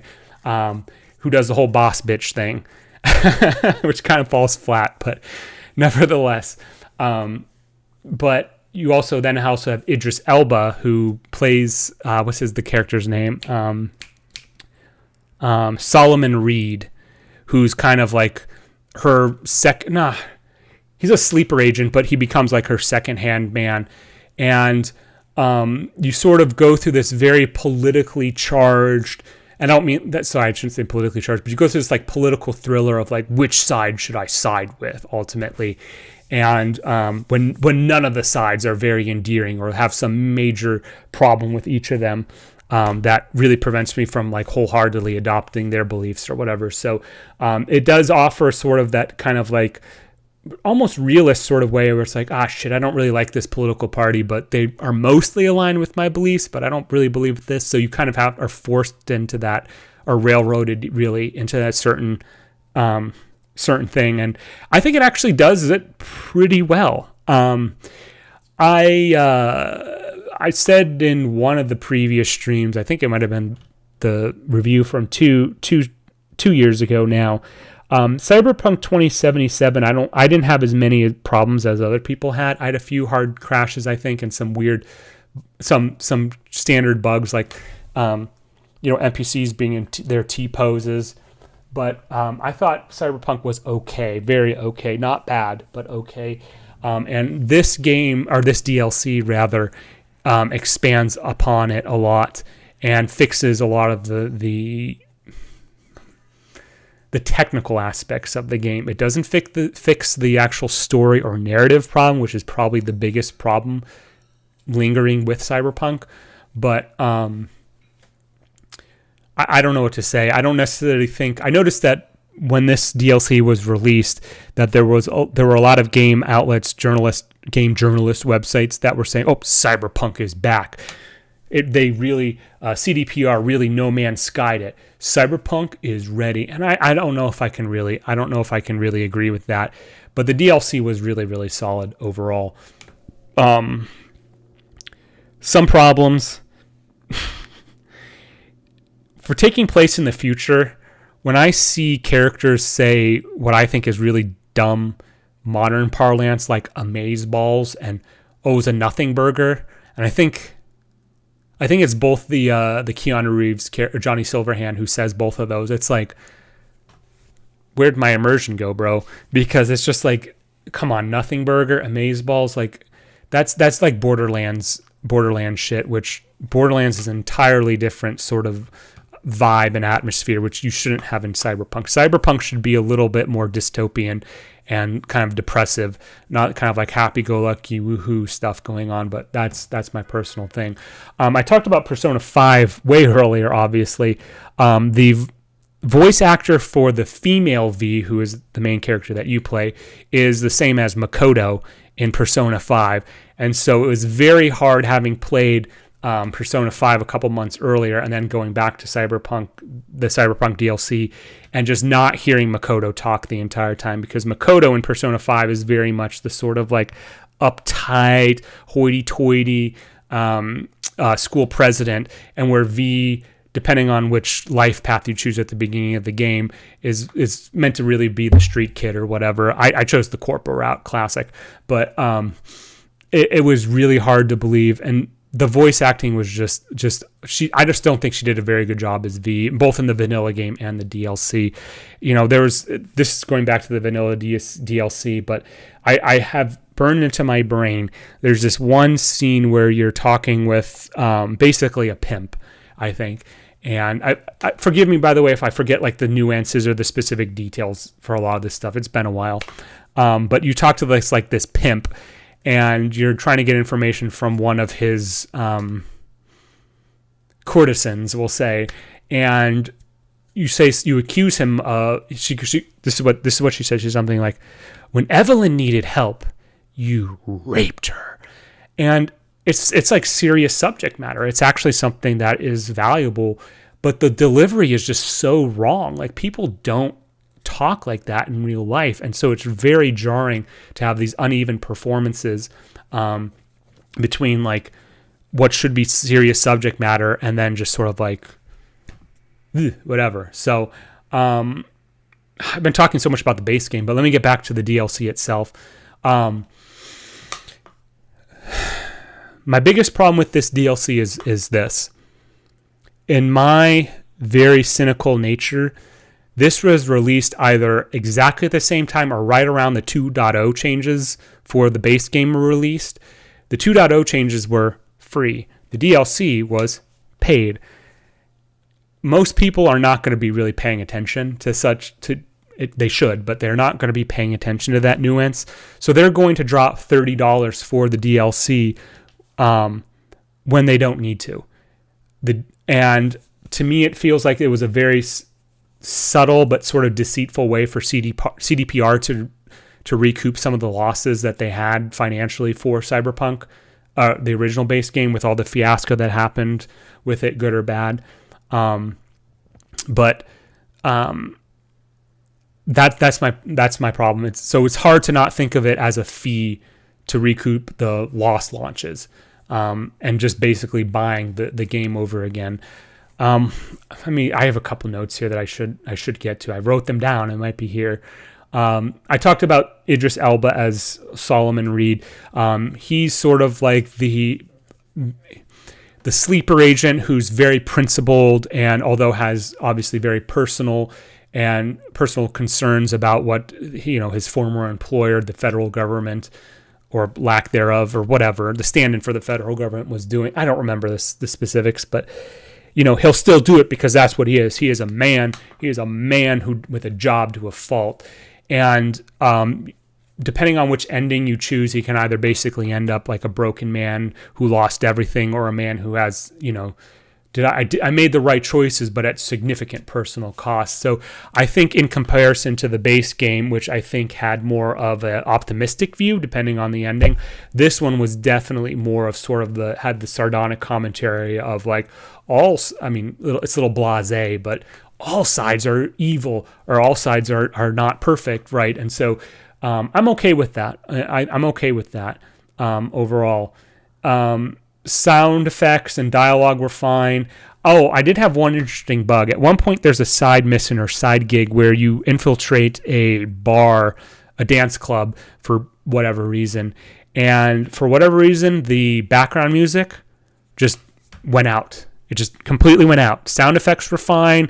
NPC dialogue was fine. It was just the background music in the club, dance club, whatever, went out. So here I am stealthing around, and you see all these NPCs just dancing, living it up, drinking, and doing all this thing, and just in dead silence. It was hilarious, but at the same time, just very, very funny and emblematic of some of the experiences that users had with the base game. But At one point, there's a siege at an airport, and it was a very feelsy kind of moment because you do see some of the regular civilians or citizens get killed on a raid that happens during an airport, and seeing their mangled dead bodies with blood everywhere and their luggage spown about. And I think there's even one case where you might even see a child that is killed, which is kind of ballsy to put that, although we talked about that a little bit earlier. What else can I say? Let me look at here. The game constantly broadcasts like, oh, don't trust Idris Elba, don't trust Songbird, and it's like they all suck. Obviously, I'm not going to trust them. Like, give me a little bit more credit or whatever, but for a game, you're okay with that. Last thing I'll say about it, I know I probably said that multiple times, but last thing I'll say about it is my biggest problem with this DLC, with Idris Elba or Solomon Reed as being kind of like the center character of it, with obviously Keanu Reeves as Johnny Silverhand in the base game, who's obviously in the DLC, of course, because he's in your head, quite literally. Idris Elba, in my opinion, great actor, but he's one of those celebrities who I have a very difficult time separating him as the actor from him as whatever character he's playing. So the entire time, as I've kind of gone through this review, it was very hard to see him as Solomon Reed. I saw him as Idris Elba. He's English, right? Let me look here. Idris Elba. Yeah, he's English, yeah. As, this very masculine man, tall, dark, deep voice, very, very masculine, right? Like a man's man, in other words. But it was very hard to separate him from his character. And and what's funny is he was the voice of Knuckles in the second Sonic movie, which also had a problem with that because Jim Carrey is Eggman. And Jim Carrey, more so than Idris Elba, is one of those actors who is Jim Carrey first, character second, in my opinion.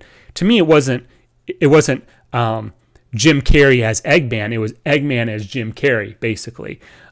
Which I thought was kind of a weird sort of connection there between Idris Elba and Jim Carrey being in the same movie and not in the same thing, but being involved in like video games and cinematography. So, God, talking a lot. Like this was how much did I think I probably about 25 to 30 hours of gameplay with Phantom Liberty, which was quite a bit for a DLC. So definitely probably worth the $30. I probably should treat this as a full game, but because it does crib so much off the base game, I'm going to put this in DLC category. But, hats off to CDPR for kind of recouping some of the bad faith that they had before. So Stringer Bell, yes, that's the other thing too. Yes, yeah, I'm familiar. Yeah. So there's that. So good DLC. I will say, I keep remembering things. I will say that Cyberpunk now is a little over-designed. It's a little too min-maxy. You get these chips that are basically armor pieces, and they have like 5 or 6 different bonuses. It's so hard to keep track of all these different things. And unlike...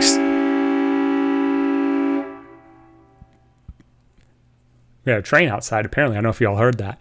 Good Lord. We live next to the train tracks. No, sorry. Yeah, I don't know. It was a train. Hopefully that won't happen again. I'm sorry. That happened. Oh, hold on. We still...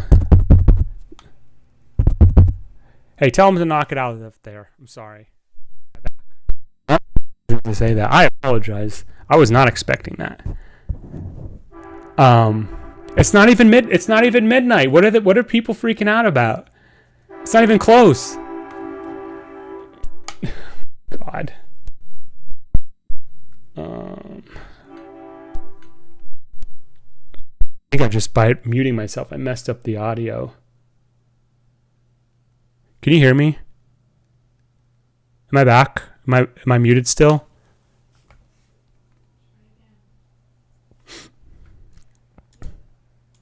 Hello? I'm back. Okay.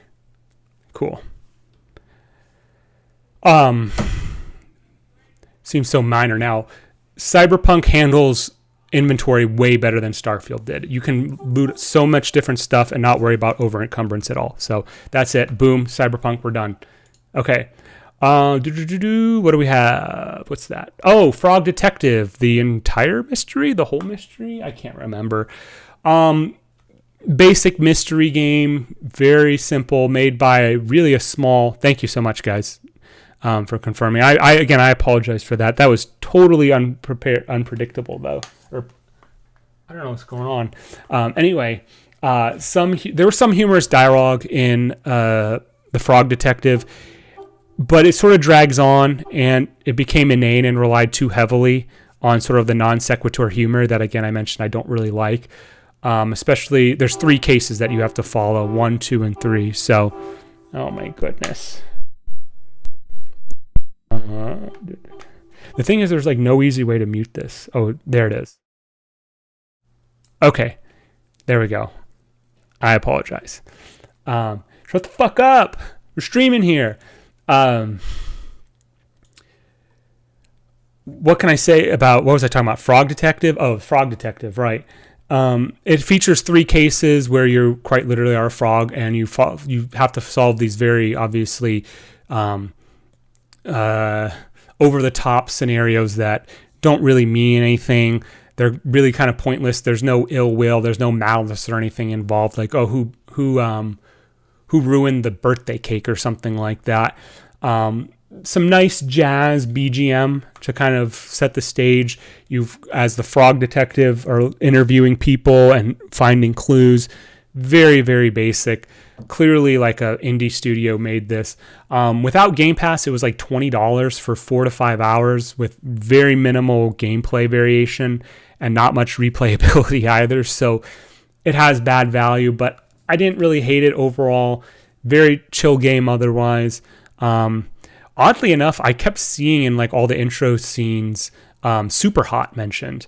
And I'm thinking, like, what the hell does that have to do with Super Hot? Well, apparently Super Hot provided funding to this one indie developer to make the game, or games, because I guess it was released as 3 different cases, but obviously this is the full version that has both over time. So I don't know, inoffensive, but underachieving ultimately for Frog Detective. I'm going to put this in D or bottom C, somewhere in C. We'll put it right over here. And there, fine, whatever. Okay. Foxes Need to Eat. You can't really tell based on this, but this had some very Xbox Series X, very disturbing box art that has some uncanny valley shit going on. Took less than a full hour to beat, and with 0 replay value. Kind of fun levels in the vein of like Super Meat Boy. Obviously way less punishing than Super Meat Boy. Again, didn't hate it, but for the value that it had, $5, I can't really complain. Completed in a night or so, fine. Bottom of C tier again as well. Put it below Sonic Superstars at least. So, okay, let's get to the end here. We're wrapping it up. All right. What are we at? 320. Okay. Pizza Potsum, also on the Xbox Series X. This was $7. About 4 or 5 hours worth of content, and it is, I don't even know how you describe it. It's sort of a pseudo resource manager game that involves playing as a possum, and you go around isometric style collecting various points where food is stockpiled, and as you collected food, it would unlock keys, which would then unlock subsequent areas of the map. And the goal was to get through enough of the areas, which I think there's about 4 or 5, 6, somewhere around that, to get to the final area and steal a giant pizza. And that's it. That's really about it. It's a sort of semi-stealth game too, because basically you have 1 HP, and if an enemy sees you and they chase you and attack you and you don't avoid them in proper enough time frame, you die and you have to restart. for a co-op game, for a single player game, repetitive. For a co-op game, probably very, very fun. I did not play it co-op, which I should have. Neat concept overall for this one. Could have used some balancing on some of the earlier levels, which require a really high amount of food to collect, and the consumption rate at which you do, because there's different sized areas, right? Some of them are larger, some of them are much more smaller with more enemies, or larger with less enemies, and so there's a little bit of strategy behind it. So again, a very unique sort of different concept game.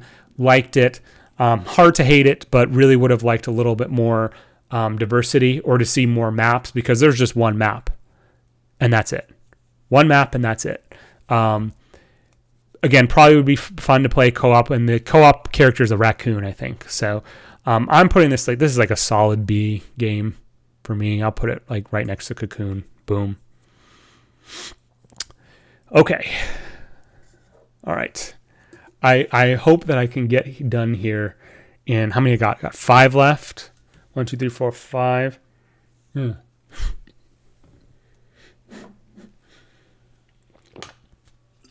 We'll see. Okay. Super. Whoa, camera unfocused. Come on. Hold on a second. There we go. Super Mario RPG Legend of the Seven Stars on the Super Nintendo. I already did this joke, but no. Super Mario RPG on the Nintendo 60. No, sorry. Nintendo Switch. I'm all discombobulated. I've said it before, but Super Mario RPG is one of my all-time favorite games as well, so it's going in S tier regardless. But I have a lot of nostalgia with the game. It was one of the earliest games that I can remember. It wasn't the earliest home console game that I have, because I think it was released in 96, and I definitely had way more games on the Super Nintendo before I had this one. But this is the one I most... I'd rather hold this, even though I know the game I played this year was the Switch version, but I'd rather hold the Super Nintendo. There's nothing like an old Super Nintendo cartridge. But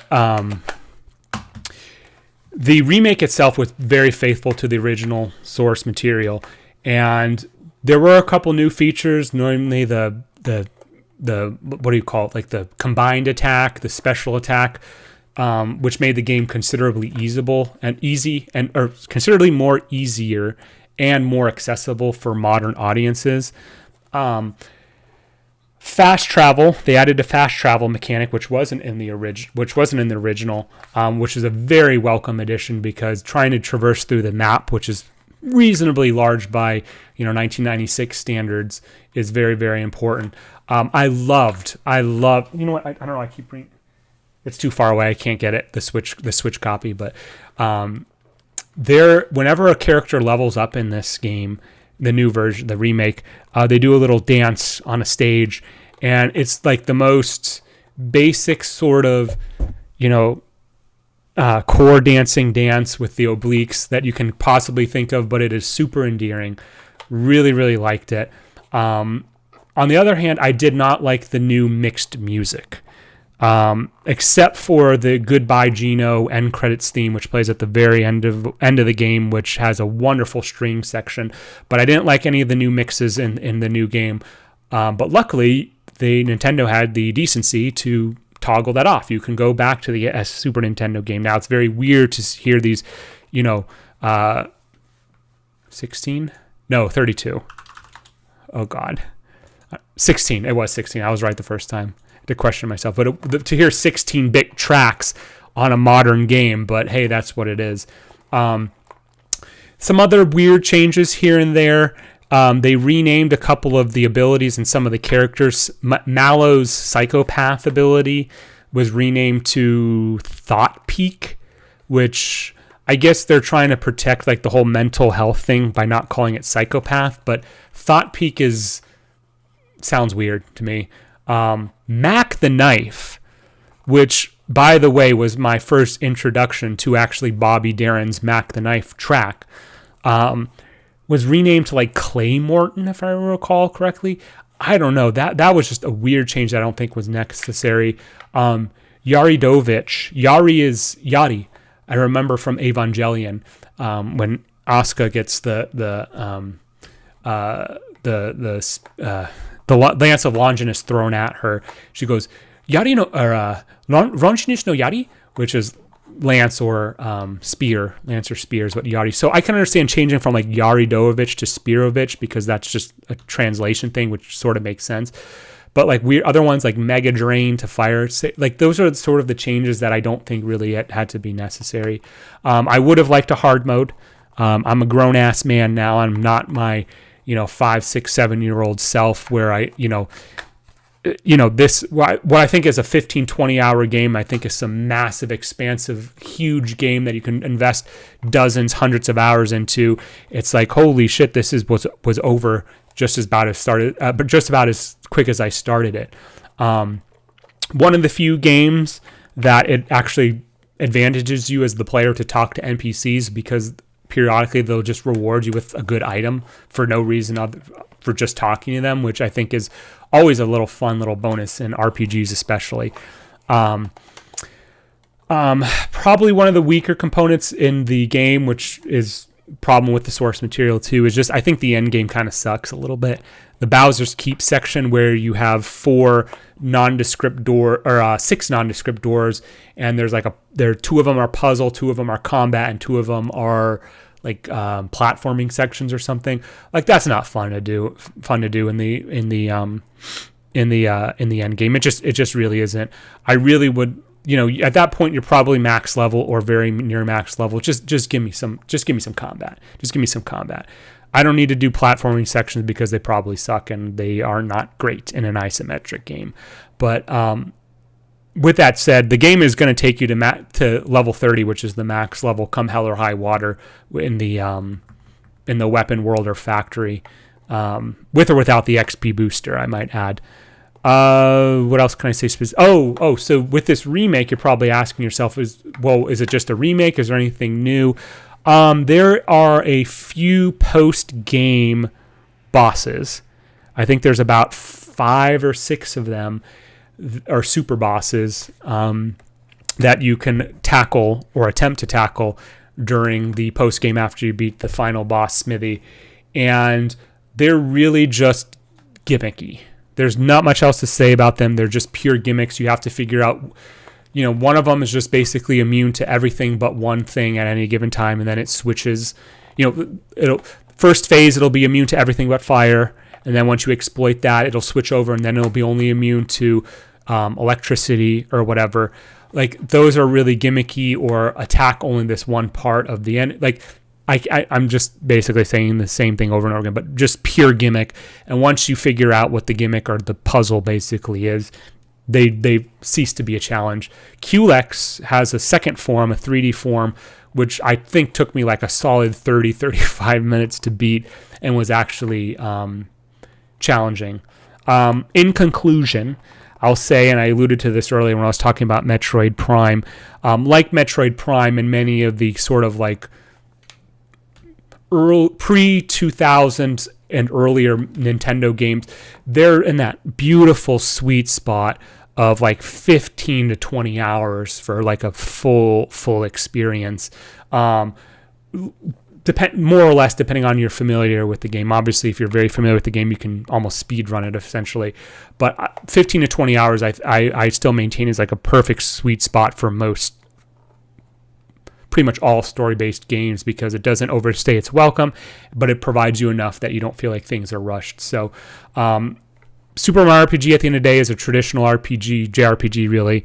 That is a little bit of grinding, which I can imagine be annoying to some. But for me, with this nostalgia factor, I'm putting this definitely in S tier. It's definitely not. Metroid is still Metroid Prime is still my favorite. It's. I'm just leaving it there. Let's go with the knee-jerk reaction.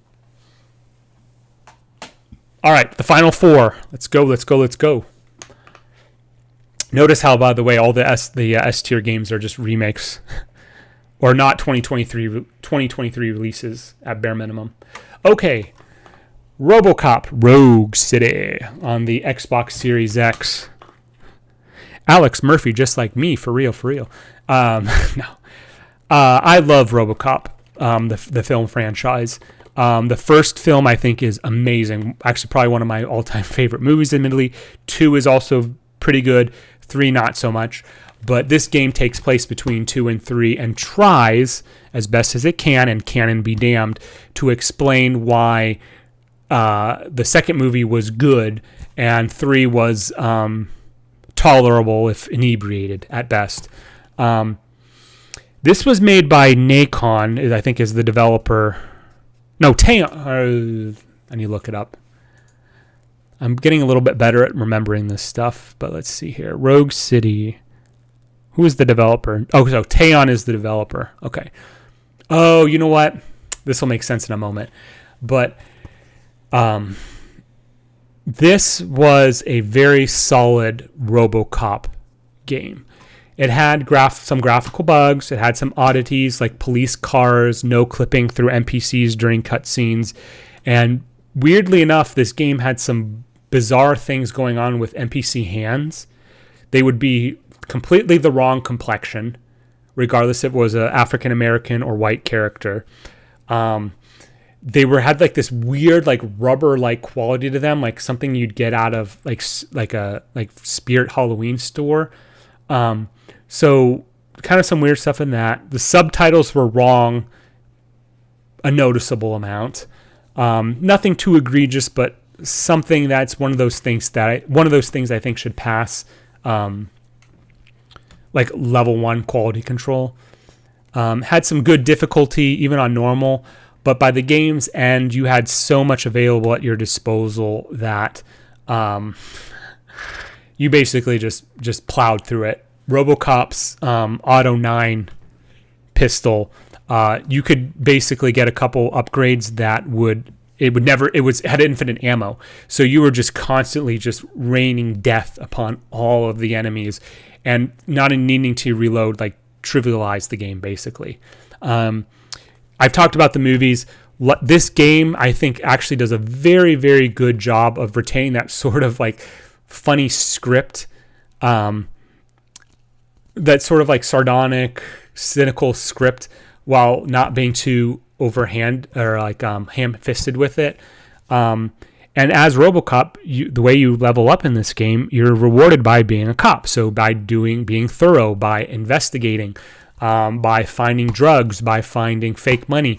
So so basically this is like it rewards not being a speedrunner, and I'm okay with that. Teon did the best they could with their low budget. Most of their money. Oh yes, and Peter Weller, who played RoboCop in the first and second, but not the third. Did you play this, Shar? If you did, tell me what you think about this. But I mean, there were still some bugs. Like at one point, there's a character who you help, your little buddy cop, your little rookie cop who you kind of help, Ulysses, I think his name is. You help find like a lost cat, which is wholesome as fuck, by the way. I had this bug where he was walking like the Peanuts, one of the Peanuts character when he does the piano dance, where his shoulders are just really sunken and just walking like this. And it was just like, what the hell? But so it has that classic like European jank to it. And one thing that you can tell this was a European game as opposed to American developed game is that you'll see advertisements. You'll traverse through downtown Detroit, right? And you'll see advertisements on buildings, right? And it'll be like $9.99, but it's not 9.99. It's 9.9, or sale 90 or 100, 00. It's like Americans, Westerners don't use commas where periods. We use periods, and that was one thing that's like, I don't think that's Detroit. If that's the case, but. My biggest complaint with this game, and I talked about this a little bit earlier with the Plague Tale games, is that I think this really would have been a great opportunity because you do have dialogue options and choices and certain ways you can complete or not complete certain objectives. I think this would have been a great game where your choices actually mattered. So kind of like a high or low chaos system, where kind of being because in many dialogue choices, you basically can either be like a pure, strictly authoritarian cop where it's like the law is the law, or you can be kind of more of like to serve the public good, to serve the public will, and be a little bit less authoritarian, and have like an effect on the world around you. There are some very minor things where that does change. Like in one case, you can basically change whether a guy, the side character, paints a graffiti where RoboCop is either shown as like an angel or a demon. But I think it would have actually been cool to kind of affect the city around you, and have more of an effect to make your decisions actually matter. That wasn't here. Very high violence in this game. So if you're don't have a strong stomach for it, you want to stay away from this. I was going to get eventually. From what I saw, I was impressed. Same with their Terminator game. Oh, well, Terminator's coming up. Was Johnson in the game? Yes, Johnson is in the game. Yes, Johnson is absolutely in the game, and he was... Oh, wait, no, Johnson was not in the game. No, sorry. Johnson was not. I just have to look him up just to make clear. No, Johnson was not in the game. He is not in the game. I was thinking of the police chief for a second. But really, this is a great RoboCop game. I liked it. I don't know what to say. Needed a little bit more polish, but good. A tier. Boom. Whatever. All right. Let's boom up. Oh, one other thing that... two other things I got to get to. I mentioned real quick. Three other things. Very basic skill system. So you can kind of basically choose whether you want to spec into combat, whether you want to spec into stealth, although you can't really stealth as RoboCop, obviously, but like doing like hacking or breaking into safes and things like that. But by the end of the game, you'll have so many skill points, it really doesn't matter ultimately. But that's one thing. The second thing, there's a dark tonal shift about midway through the game, which I think was handled very nicely. At one point, the game tries to do a layers of fears thing, just like in the movies where RoboCop starts short-circuiting, and the game you'll be walking towards like a certain door, and then it'll go, zzz, and then you'll appear in the next room, and that worked like one or twice, but it probably does the game does like 3 or 4 times, and at that point it's too much. But overall, solid game. I really want to see a Dredd game next. If we're going to do RoboCop, let's do Judge Dredd. Where was it? Like mid-bottom A tier. Okay. Shar just mentioned it, but let's do Terminator Resistance, the complete edition. Terminator is another one of those 80s films, sci-fi films that I love. I actually am going to go against the grain. I actually like the first more than the second. I know that the second is generally beloved more than the first, but I actually like the original Terminator more than the second. But the second is still very, very good. When I booted this game up for the first time, it had the classic da-na-na, da-na-na, da-na-na, da-na-na, right? The Terminator thing. I'm just like, okay, so that so gets the theme. We're getting the vibes going. We're getting that, we're getting that theme going on. And I'll be honest, by the end of this game, I was a little disappointed.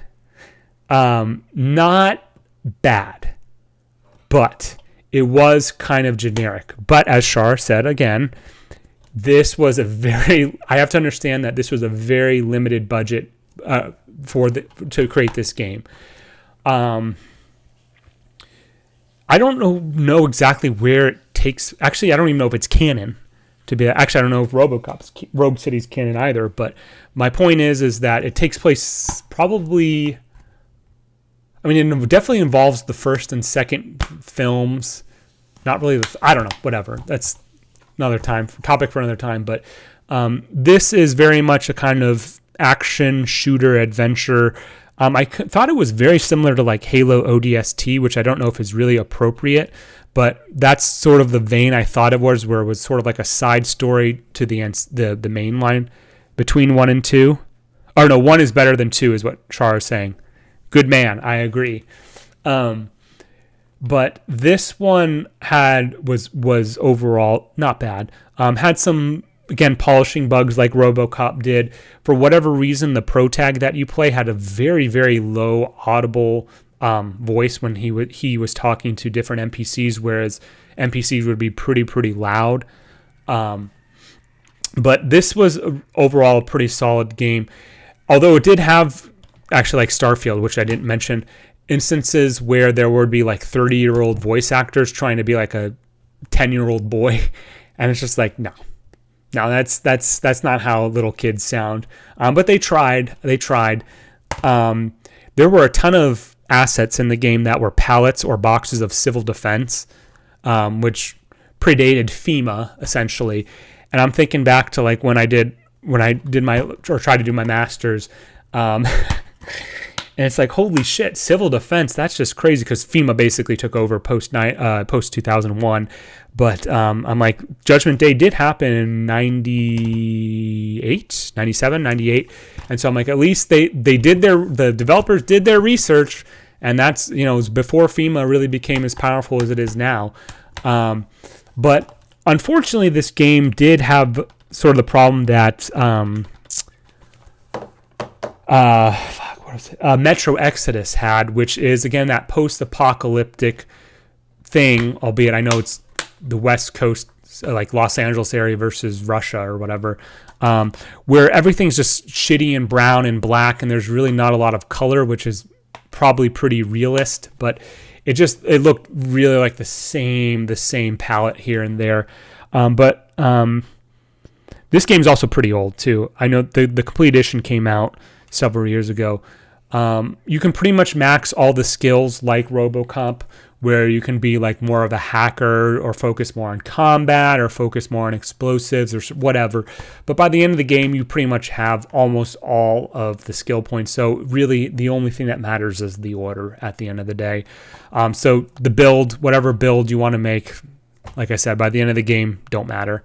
One of the biggest problems I had with this is that one of the combat tracks was like a 5 or 6 second loop of the same thing over and over. And I think it's when you fight the T-800 series, and it was just droning on and on and on. But I have to be honest, like if this was released like in 2010 or 2011, sort of like the golden age of FPSs, people would be like, oh yeah, it wasn't bad, it was good. But with all that, I don't know if the Terminator is canon, but canon is a fucking mess. Yeah. Well, that's the problem with time travel. Teon is Polish, with an office in Poland and one in Japan. Okay. Makes sense. Thank you. Teon sounds like it's not Polish, but definitely, I mean, like I said, the European definitely has, you can see the European influences in there. There were 2 technically optional sex scenes in this, which felt really out of place despite the source material, but I just want to call that out because they just sort of happen, and can happen almost back to back, and it just was like, okay. But for a Terminator game which hasn't had a very good track history, I think this was solid otherwise. So I don't think it was good as RoboCop, which is not surprising because, as also Char said, RoboCop, I think Teon learned their lessons. I'm putting this in B, somewhere in here. Boom, right there. All right. Final 2, and I got one final prop. No, sorry, I don't. That's a lie. I lie. All right. Bomb Rush Cyberpunk. This is basically Jet Set Radio 3. If it was legal for a non-Sega entity to basically create the 3rd game of the series, plagiarize it essentially without having a lawsuit against them. So Bomb Rush Cyberpunk. So this is kind of like an extreme sports game in the vein of like Tony Hawk, Tony Hawk's Pro Skater of doing fun tricks and what have you, and making all these chains of tricks and etc. This was a little bit more story driven than the Jets. I didn't play Future, so I can't validate that with Future, but at least for the first Jet Set or Jet Grind Radio, the story was very slow and kind of hesitant to reveal itself until about midway, when you can kind of figure out where they were going with the story. That said, it's about 12 to 15 hours in length, so good length, and definitely way longer if you want to get all the collectibles, etc. The controls were pretty responsive. Sorry, I know I have to go back, but this is extremely important. I can't believe I forgot. In Sonic Superstars, there was a noticeable input delay on the Xbox, which is devastating for a game like that, which requires twitch reflexes. Okay, sorry. Back to this. Hideki Naganuma is always S tier. Wait, which tracks did he have in this game, if any?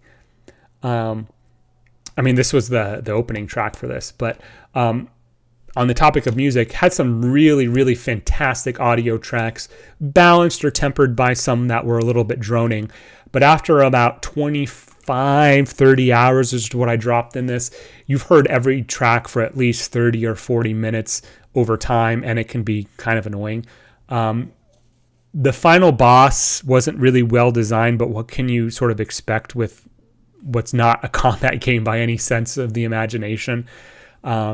I wish there was a sort of real-time indicator to show you what sort of graffiti your character would create, because despite the dozens of permutations and offerings of graffiti that you could do, I apparently only made like the same 6 or 7 like multiple times, maybe because of unintentional muscle memory, but hey, whatever. Some of the progress, although it was optional, I think, was soft locked behind whether or not you had a BMX or skateboard. I don't think anything was locked behind the inline skates, but kind of an interesting choice to do with that. But all characters can use, any character can use any of the three. So again, skateboard, inline skates, or BMX, so it really doesn't matter. They have their defaults, but you can be whoever you want, and they do whatever, and there's no detriment as far as I can tell. But the problem with sort of that that soft locking is that it forced backtracking, and despite a very minor fast travel system, there were levels or areas like Medan, which I think was the last one, and Millennial Mall that were just a slog to traverse. And for a game that's based on traveling or doing these tricks in a certain line, or loop-de-loop or whatever, that's kind of a bad thing.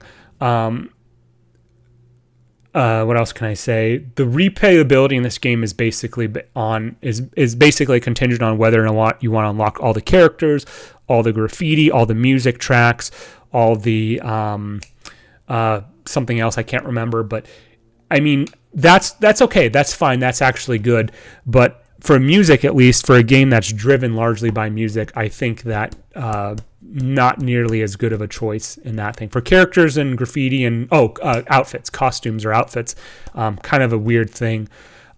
Interesting on the topic of music too, some areas just flat out refused to play certain tracks unless you forced it to, whereas others just would play whatever the hell they wanted to. So I don't know if that was by design, but it was definitely very noticeable because, again, like I said, some of the tracks were definitely better than others. There was also one really nifty J-pop track. The People, I don't remember. Get Enough, I remember. And Jack the Funk, I know. Thank you, Shar. Yes. In terms of level design as well, I'd sort of alluded to it, but there were certain areas like Pyramid Island, which is quite literally a pyramid island, and so it's very vertically built, which I don't know what to say. But then you have places like Medan, which are very horizontally built, and quite literally takes like almost 10 minutes to get from point A to point B from the beginning to the end, although it sort of loops around. Not really sure what sort of, so it's kind of very like outlier schizo level design in some cases. Feels very different, like they definitely had different teams working on it. But Whatever. Not a bad game overall. Has a good amount of challenge if you're into that, for some of like the extra challenges and some of the side quests, or not side quests, side quests which unlock certain characters.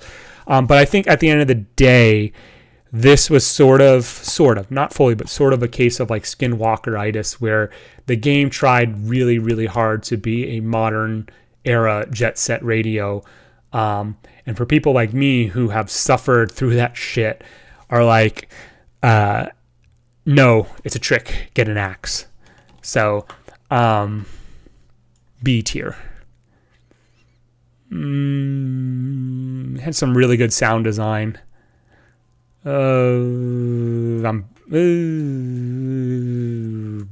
whatever. Okay, we're on the final one. I'm going to step away for about a minute. I will be back. Thank you, everyone, for being.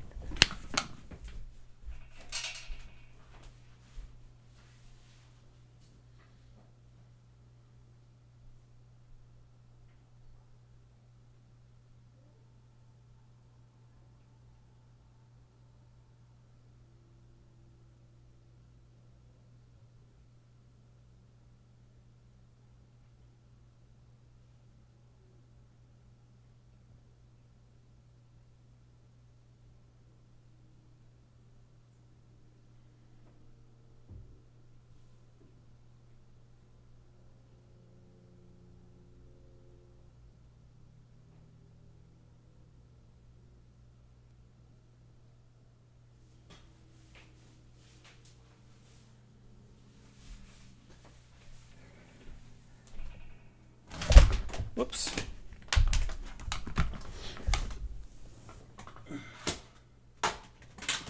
Okay.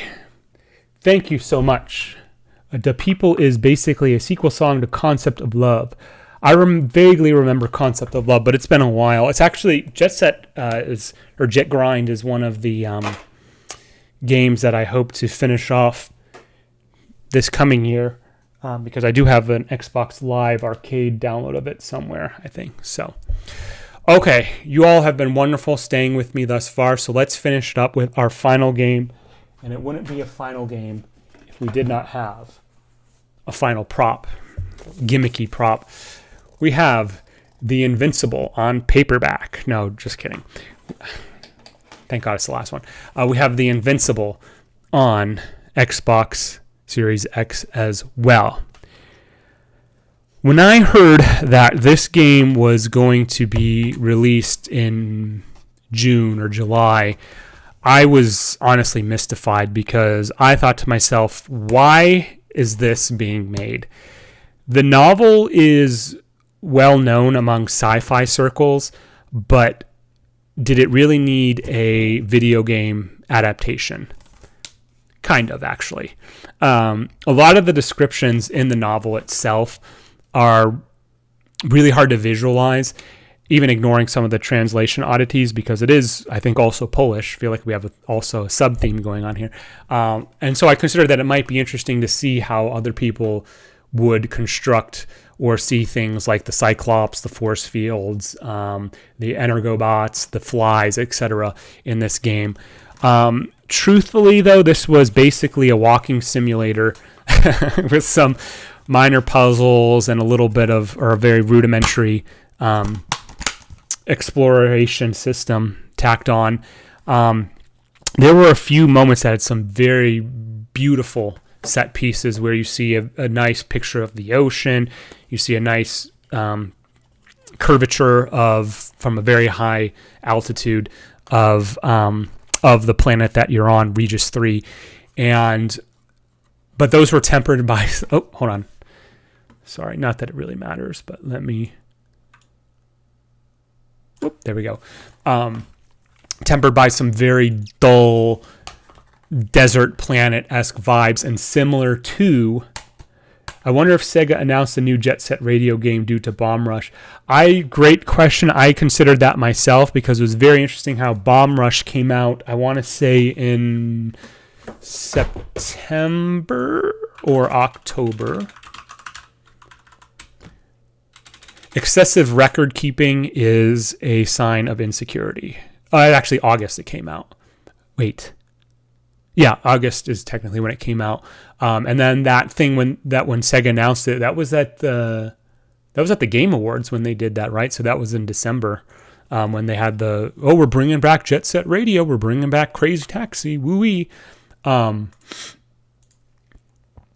where was I going with this? The Invincible. So like Starfield, it's a dead desert planet. Is that a very interesting place to want to explore? No, of course not. But the game tried as best as it could to remain faithful to the source material, the novel. And so it wasn't theme park after theme park of, here's this one little set piece where this story event happened, although it does a little bit, but, and then we move on to the next. It tries as best as it can to remain faithful to the source material. Now, I neglected to specify how it's related to the novel. Without going into spoilers, it's almost like a prequel to some degree. It's not a one-to-one copy of the novel. It is very much a explains sort of like a side story prequel that definitely takes place before the novel does.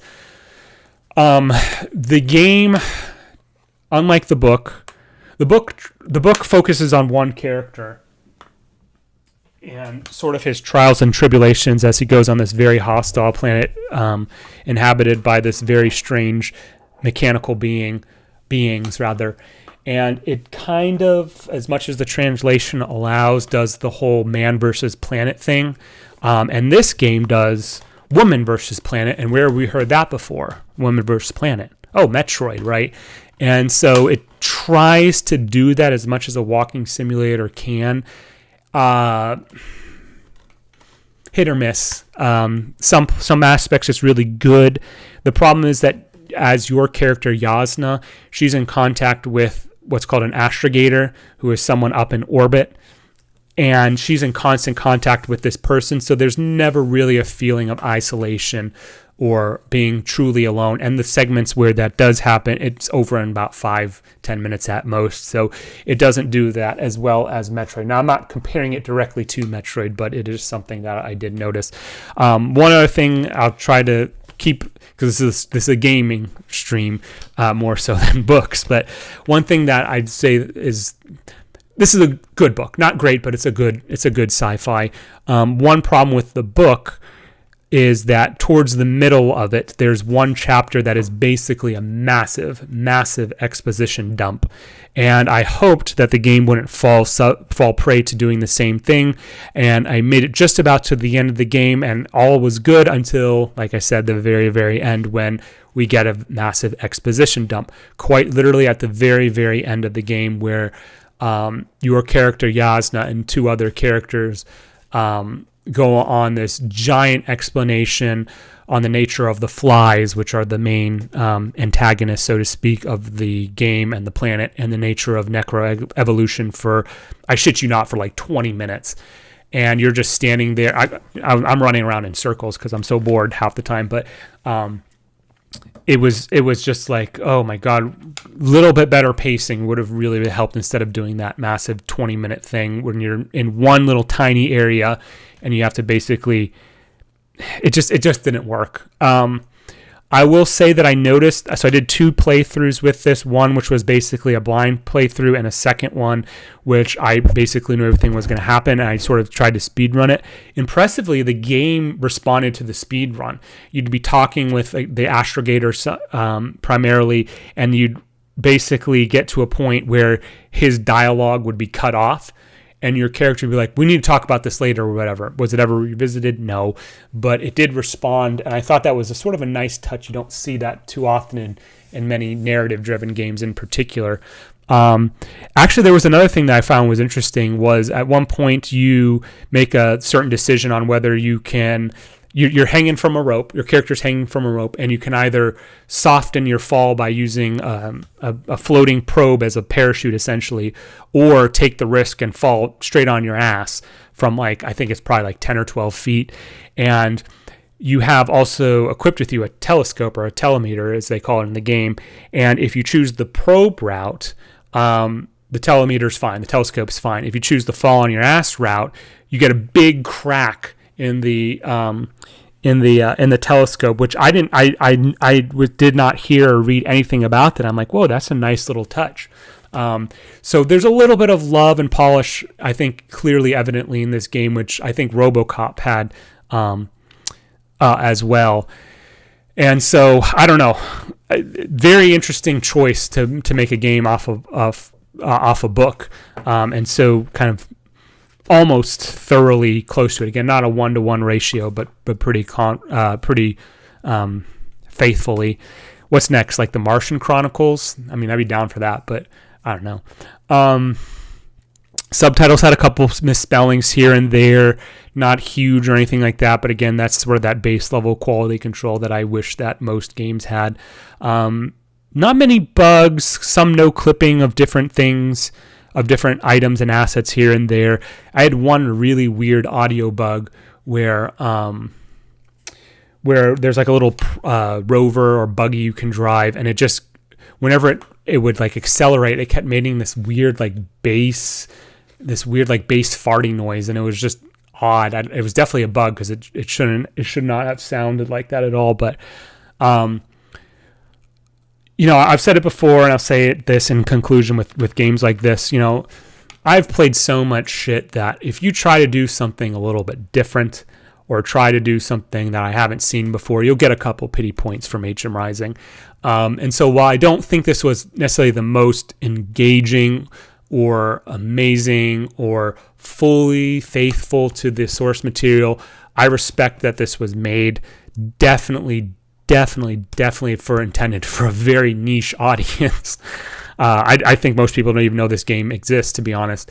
So I'd say it's overall relatively average, but with those considerations on sort of the love and the polish, I think was tried to be there, and probably on a limited budget. I'll give it a reasonable score. I like sort of the who did I say about? Was it one of the Dark Pictures anthology games? The worst ending, the bad ending in this game, actually I think is the best, and is both thematically and canonically what happens or follows through to the novel. So I think this was $35-ish, and I got about maybe 10 hours of playthrough, so not really great value, but it tries to encourage you to do it multiple times, although most of the endings are really kind of the same, really. So I'll give it a little bit of pity here and there. I'll put this here. It's honestly like comparable right there. That's fine, right there. So that's it. That's all I got for the games I played this year. Now this was certainly, I think there were about 55 games. Oops. How am I doing this? There we go. This was one of the more active years I had for sure, although it was, of course, sort of artificially inflated by some of these, bullshit 1, 2, 3 hour games that I sort of pat in. Probably, to be honest, I probably shouldn't include it on the tier list, but for nothing else, but for record keeping, I decided to keep them, mostly all the cat games, to be honest, but it is what it is. It's my stream. I do what I want. Juan says, only one D tier game. That's pretty impressive. Well, yeah. But I mean, on the flip side, look at the S tiers. I mean, those are not really truly new games. The best you could say is Super Mario RPG is an actual remake, but it is pretty faithful to the original source material. I don't know if I'd really fully count it as a full thing. So, we'll see. I appreciate you all being here. Now, I'll sort of, let's get out of here. We got places to be, but so I'm at a sort of an interesting crossroads here. None of my S tier games are true new content for 2023. What's the 2023 game that I have? Is it RoboCop? Is that because this is early? SOMA's early, or from a long time ago. Forgotten City 2, Chicken Police. When did Chicken Police come out? I think that's a little bit old too. Let's see here. That's 2020. Yeah. So I guess F.I.S.T. Let me make sure. I think F.I.S.T. Forged in Shadow Torch. I think that was released in PlayStation a long time ago. Yeah, 2021. So I mean, I guess I guess my game of the year is RoboCop, Rogue City. I mean, I thought it was a pretty good game, but I don't know if it's really even probably in my top 50. It's certainly a great RoboCop game, but shoot, I don't know. I don't know if I'd really want to say it's my game of the year. I don't know what to do in this case. I guess Metroid Prime Remastered is my game of the year, but that's a straight up remaster. Is that really a 2023 release? I have no idea. So I'm going to put like a huge asterisk for this year and just not really award one. I don't know. Maybe RoboCop. I don't know. I largely agree with your list, but I would put SOMA in S, Bomb Rush Cyberpunk's OST in S, Sonic Origins in D, Sega Punishment Zone, and Starfield in its own row with Bobby Kodak's face, the trash. Okay, reasonable, fair. Okay, Soma I can agree with an S because the story is very good. I just had some technical problems with it, which kind of killed it for me. Not killed it, but hurt it a little bit. Bomb Rush Cyberpunk's OST is very good, but I did all the challenges and stuff, which were pretty brutal. Sonic Origins in D. I probably inflated Sonic Origins a little bit. I do want to respect the classics, but that's fair. I'd agree. And then what was the other one? Starfield. Starfield's kind of another, to a little bit of a degree, a charity pick. I can't fully hate on it because while I don't think it's the most polished of games, it was okay. But people didn't want okay. People wanted good. And so that's what it is. I will say, kind of in closing as well, a couple things. So obviously I know, especially in comparison to... Oh, geez, did the stream drop? No, we're back, I think. No, it's dropping. I'm watching that packet count right there. No, we're good, I think. Well, maybe not, but I got to finish this. I know I missed some very obvious picks, which I talked about earlier. Resident Evil 4, I just did not get around to it. I was playing either Persona 3 or 4 at the time, and those are massive time investments. And that could have potentially... I said in the my last game ranking series, I really wanted to play Atomic Heart. It released buggy enough that I was fearful to start it. It seems like it's stabilized now, so I might try to get back into it in 2024. There was another one in there. Oh, Lies of P, which I talked about as well, but in a different context. Lies of P. I don't remember what I was playing at the time, but what was I playing at the time? I don't remember, but Lies of P I might want to get around to. The backlog. Let's be honest, the backlog never ends. So maybe this coming year we'll see what happens. I suspect the first half of the year, as I mentioned earlier, will probably be dedicated to revisiting some of the old 360 games like Resident Evil 5 and Resident Evil 6. Oh God. And trying to finish off some of the DLC and stuff that they had for those. So we'll see what happens. My game of the year is Lords of Infinity, which I have absolutely heard about. But that, I think, was... Wait, what is this? Well, I'll see what that is. I want to respect the classes, in quotes. You may want to, but Sega sure didn't. We have a Sega hater here, but... no, it's fine. I mean, I've always been more partial to Nintendo over Sega. Nintendo does do what Sega don't. No, I know I've reversed that, but... I try to be as neutral as possible and try to get rid of some of my personal biases and what have you about some of them. But yeah, I mean, I don't know. We'll see. I will say, I think I mentioned earlier too. I want to try Mania and see if because I've heard a lot of good things about Mania. We'll see if it is what people say it is. I want to love Sega, but they make it so hard. Here. That is 100% true. They are not a particularly well-managed company. They have not done well in recent years.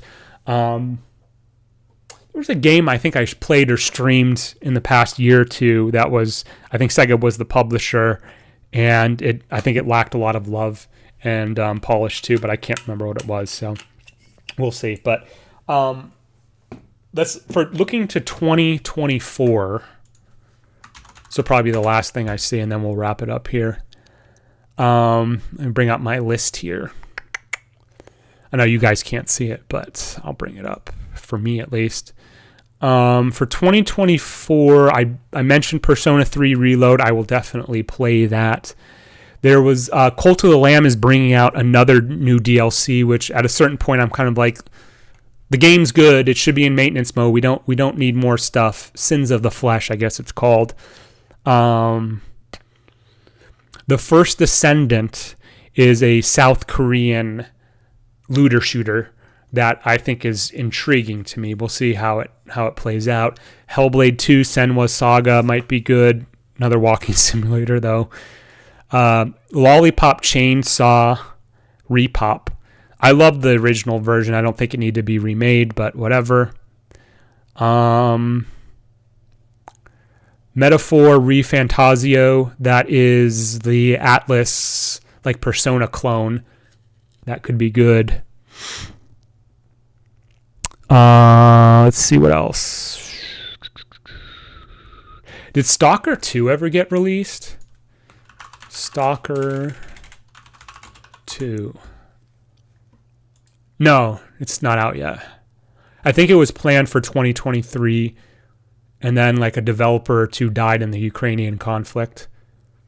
I think it's being suspended right now. Sonic Mania Plus is absolutely excellent. Great to know. I have a copy of it. Check out 13 Sentinels and Suzerain if you can. Okay, let me write those down. Where's this? Wait, 13 Sentinels. I feel like have that written down somewhere. Oh, the Switch game. Yeah. I periodically see that this. I recognize the cover art because I periodically see this on sale on Amazon. It was definitely something I was interested in. And what was the other one? Suzerain. Oh, I've definitely heard that. That was God, it's so slow. My connection, that is. Oh, this is where you play as the I'm probably mispronouncing it, but this is where you play as the I don't want to say tyrant, but you play as this like a leader of something, right? Of a country. God, it's so slow. My internet connection is so bad. That's why I keep dropping.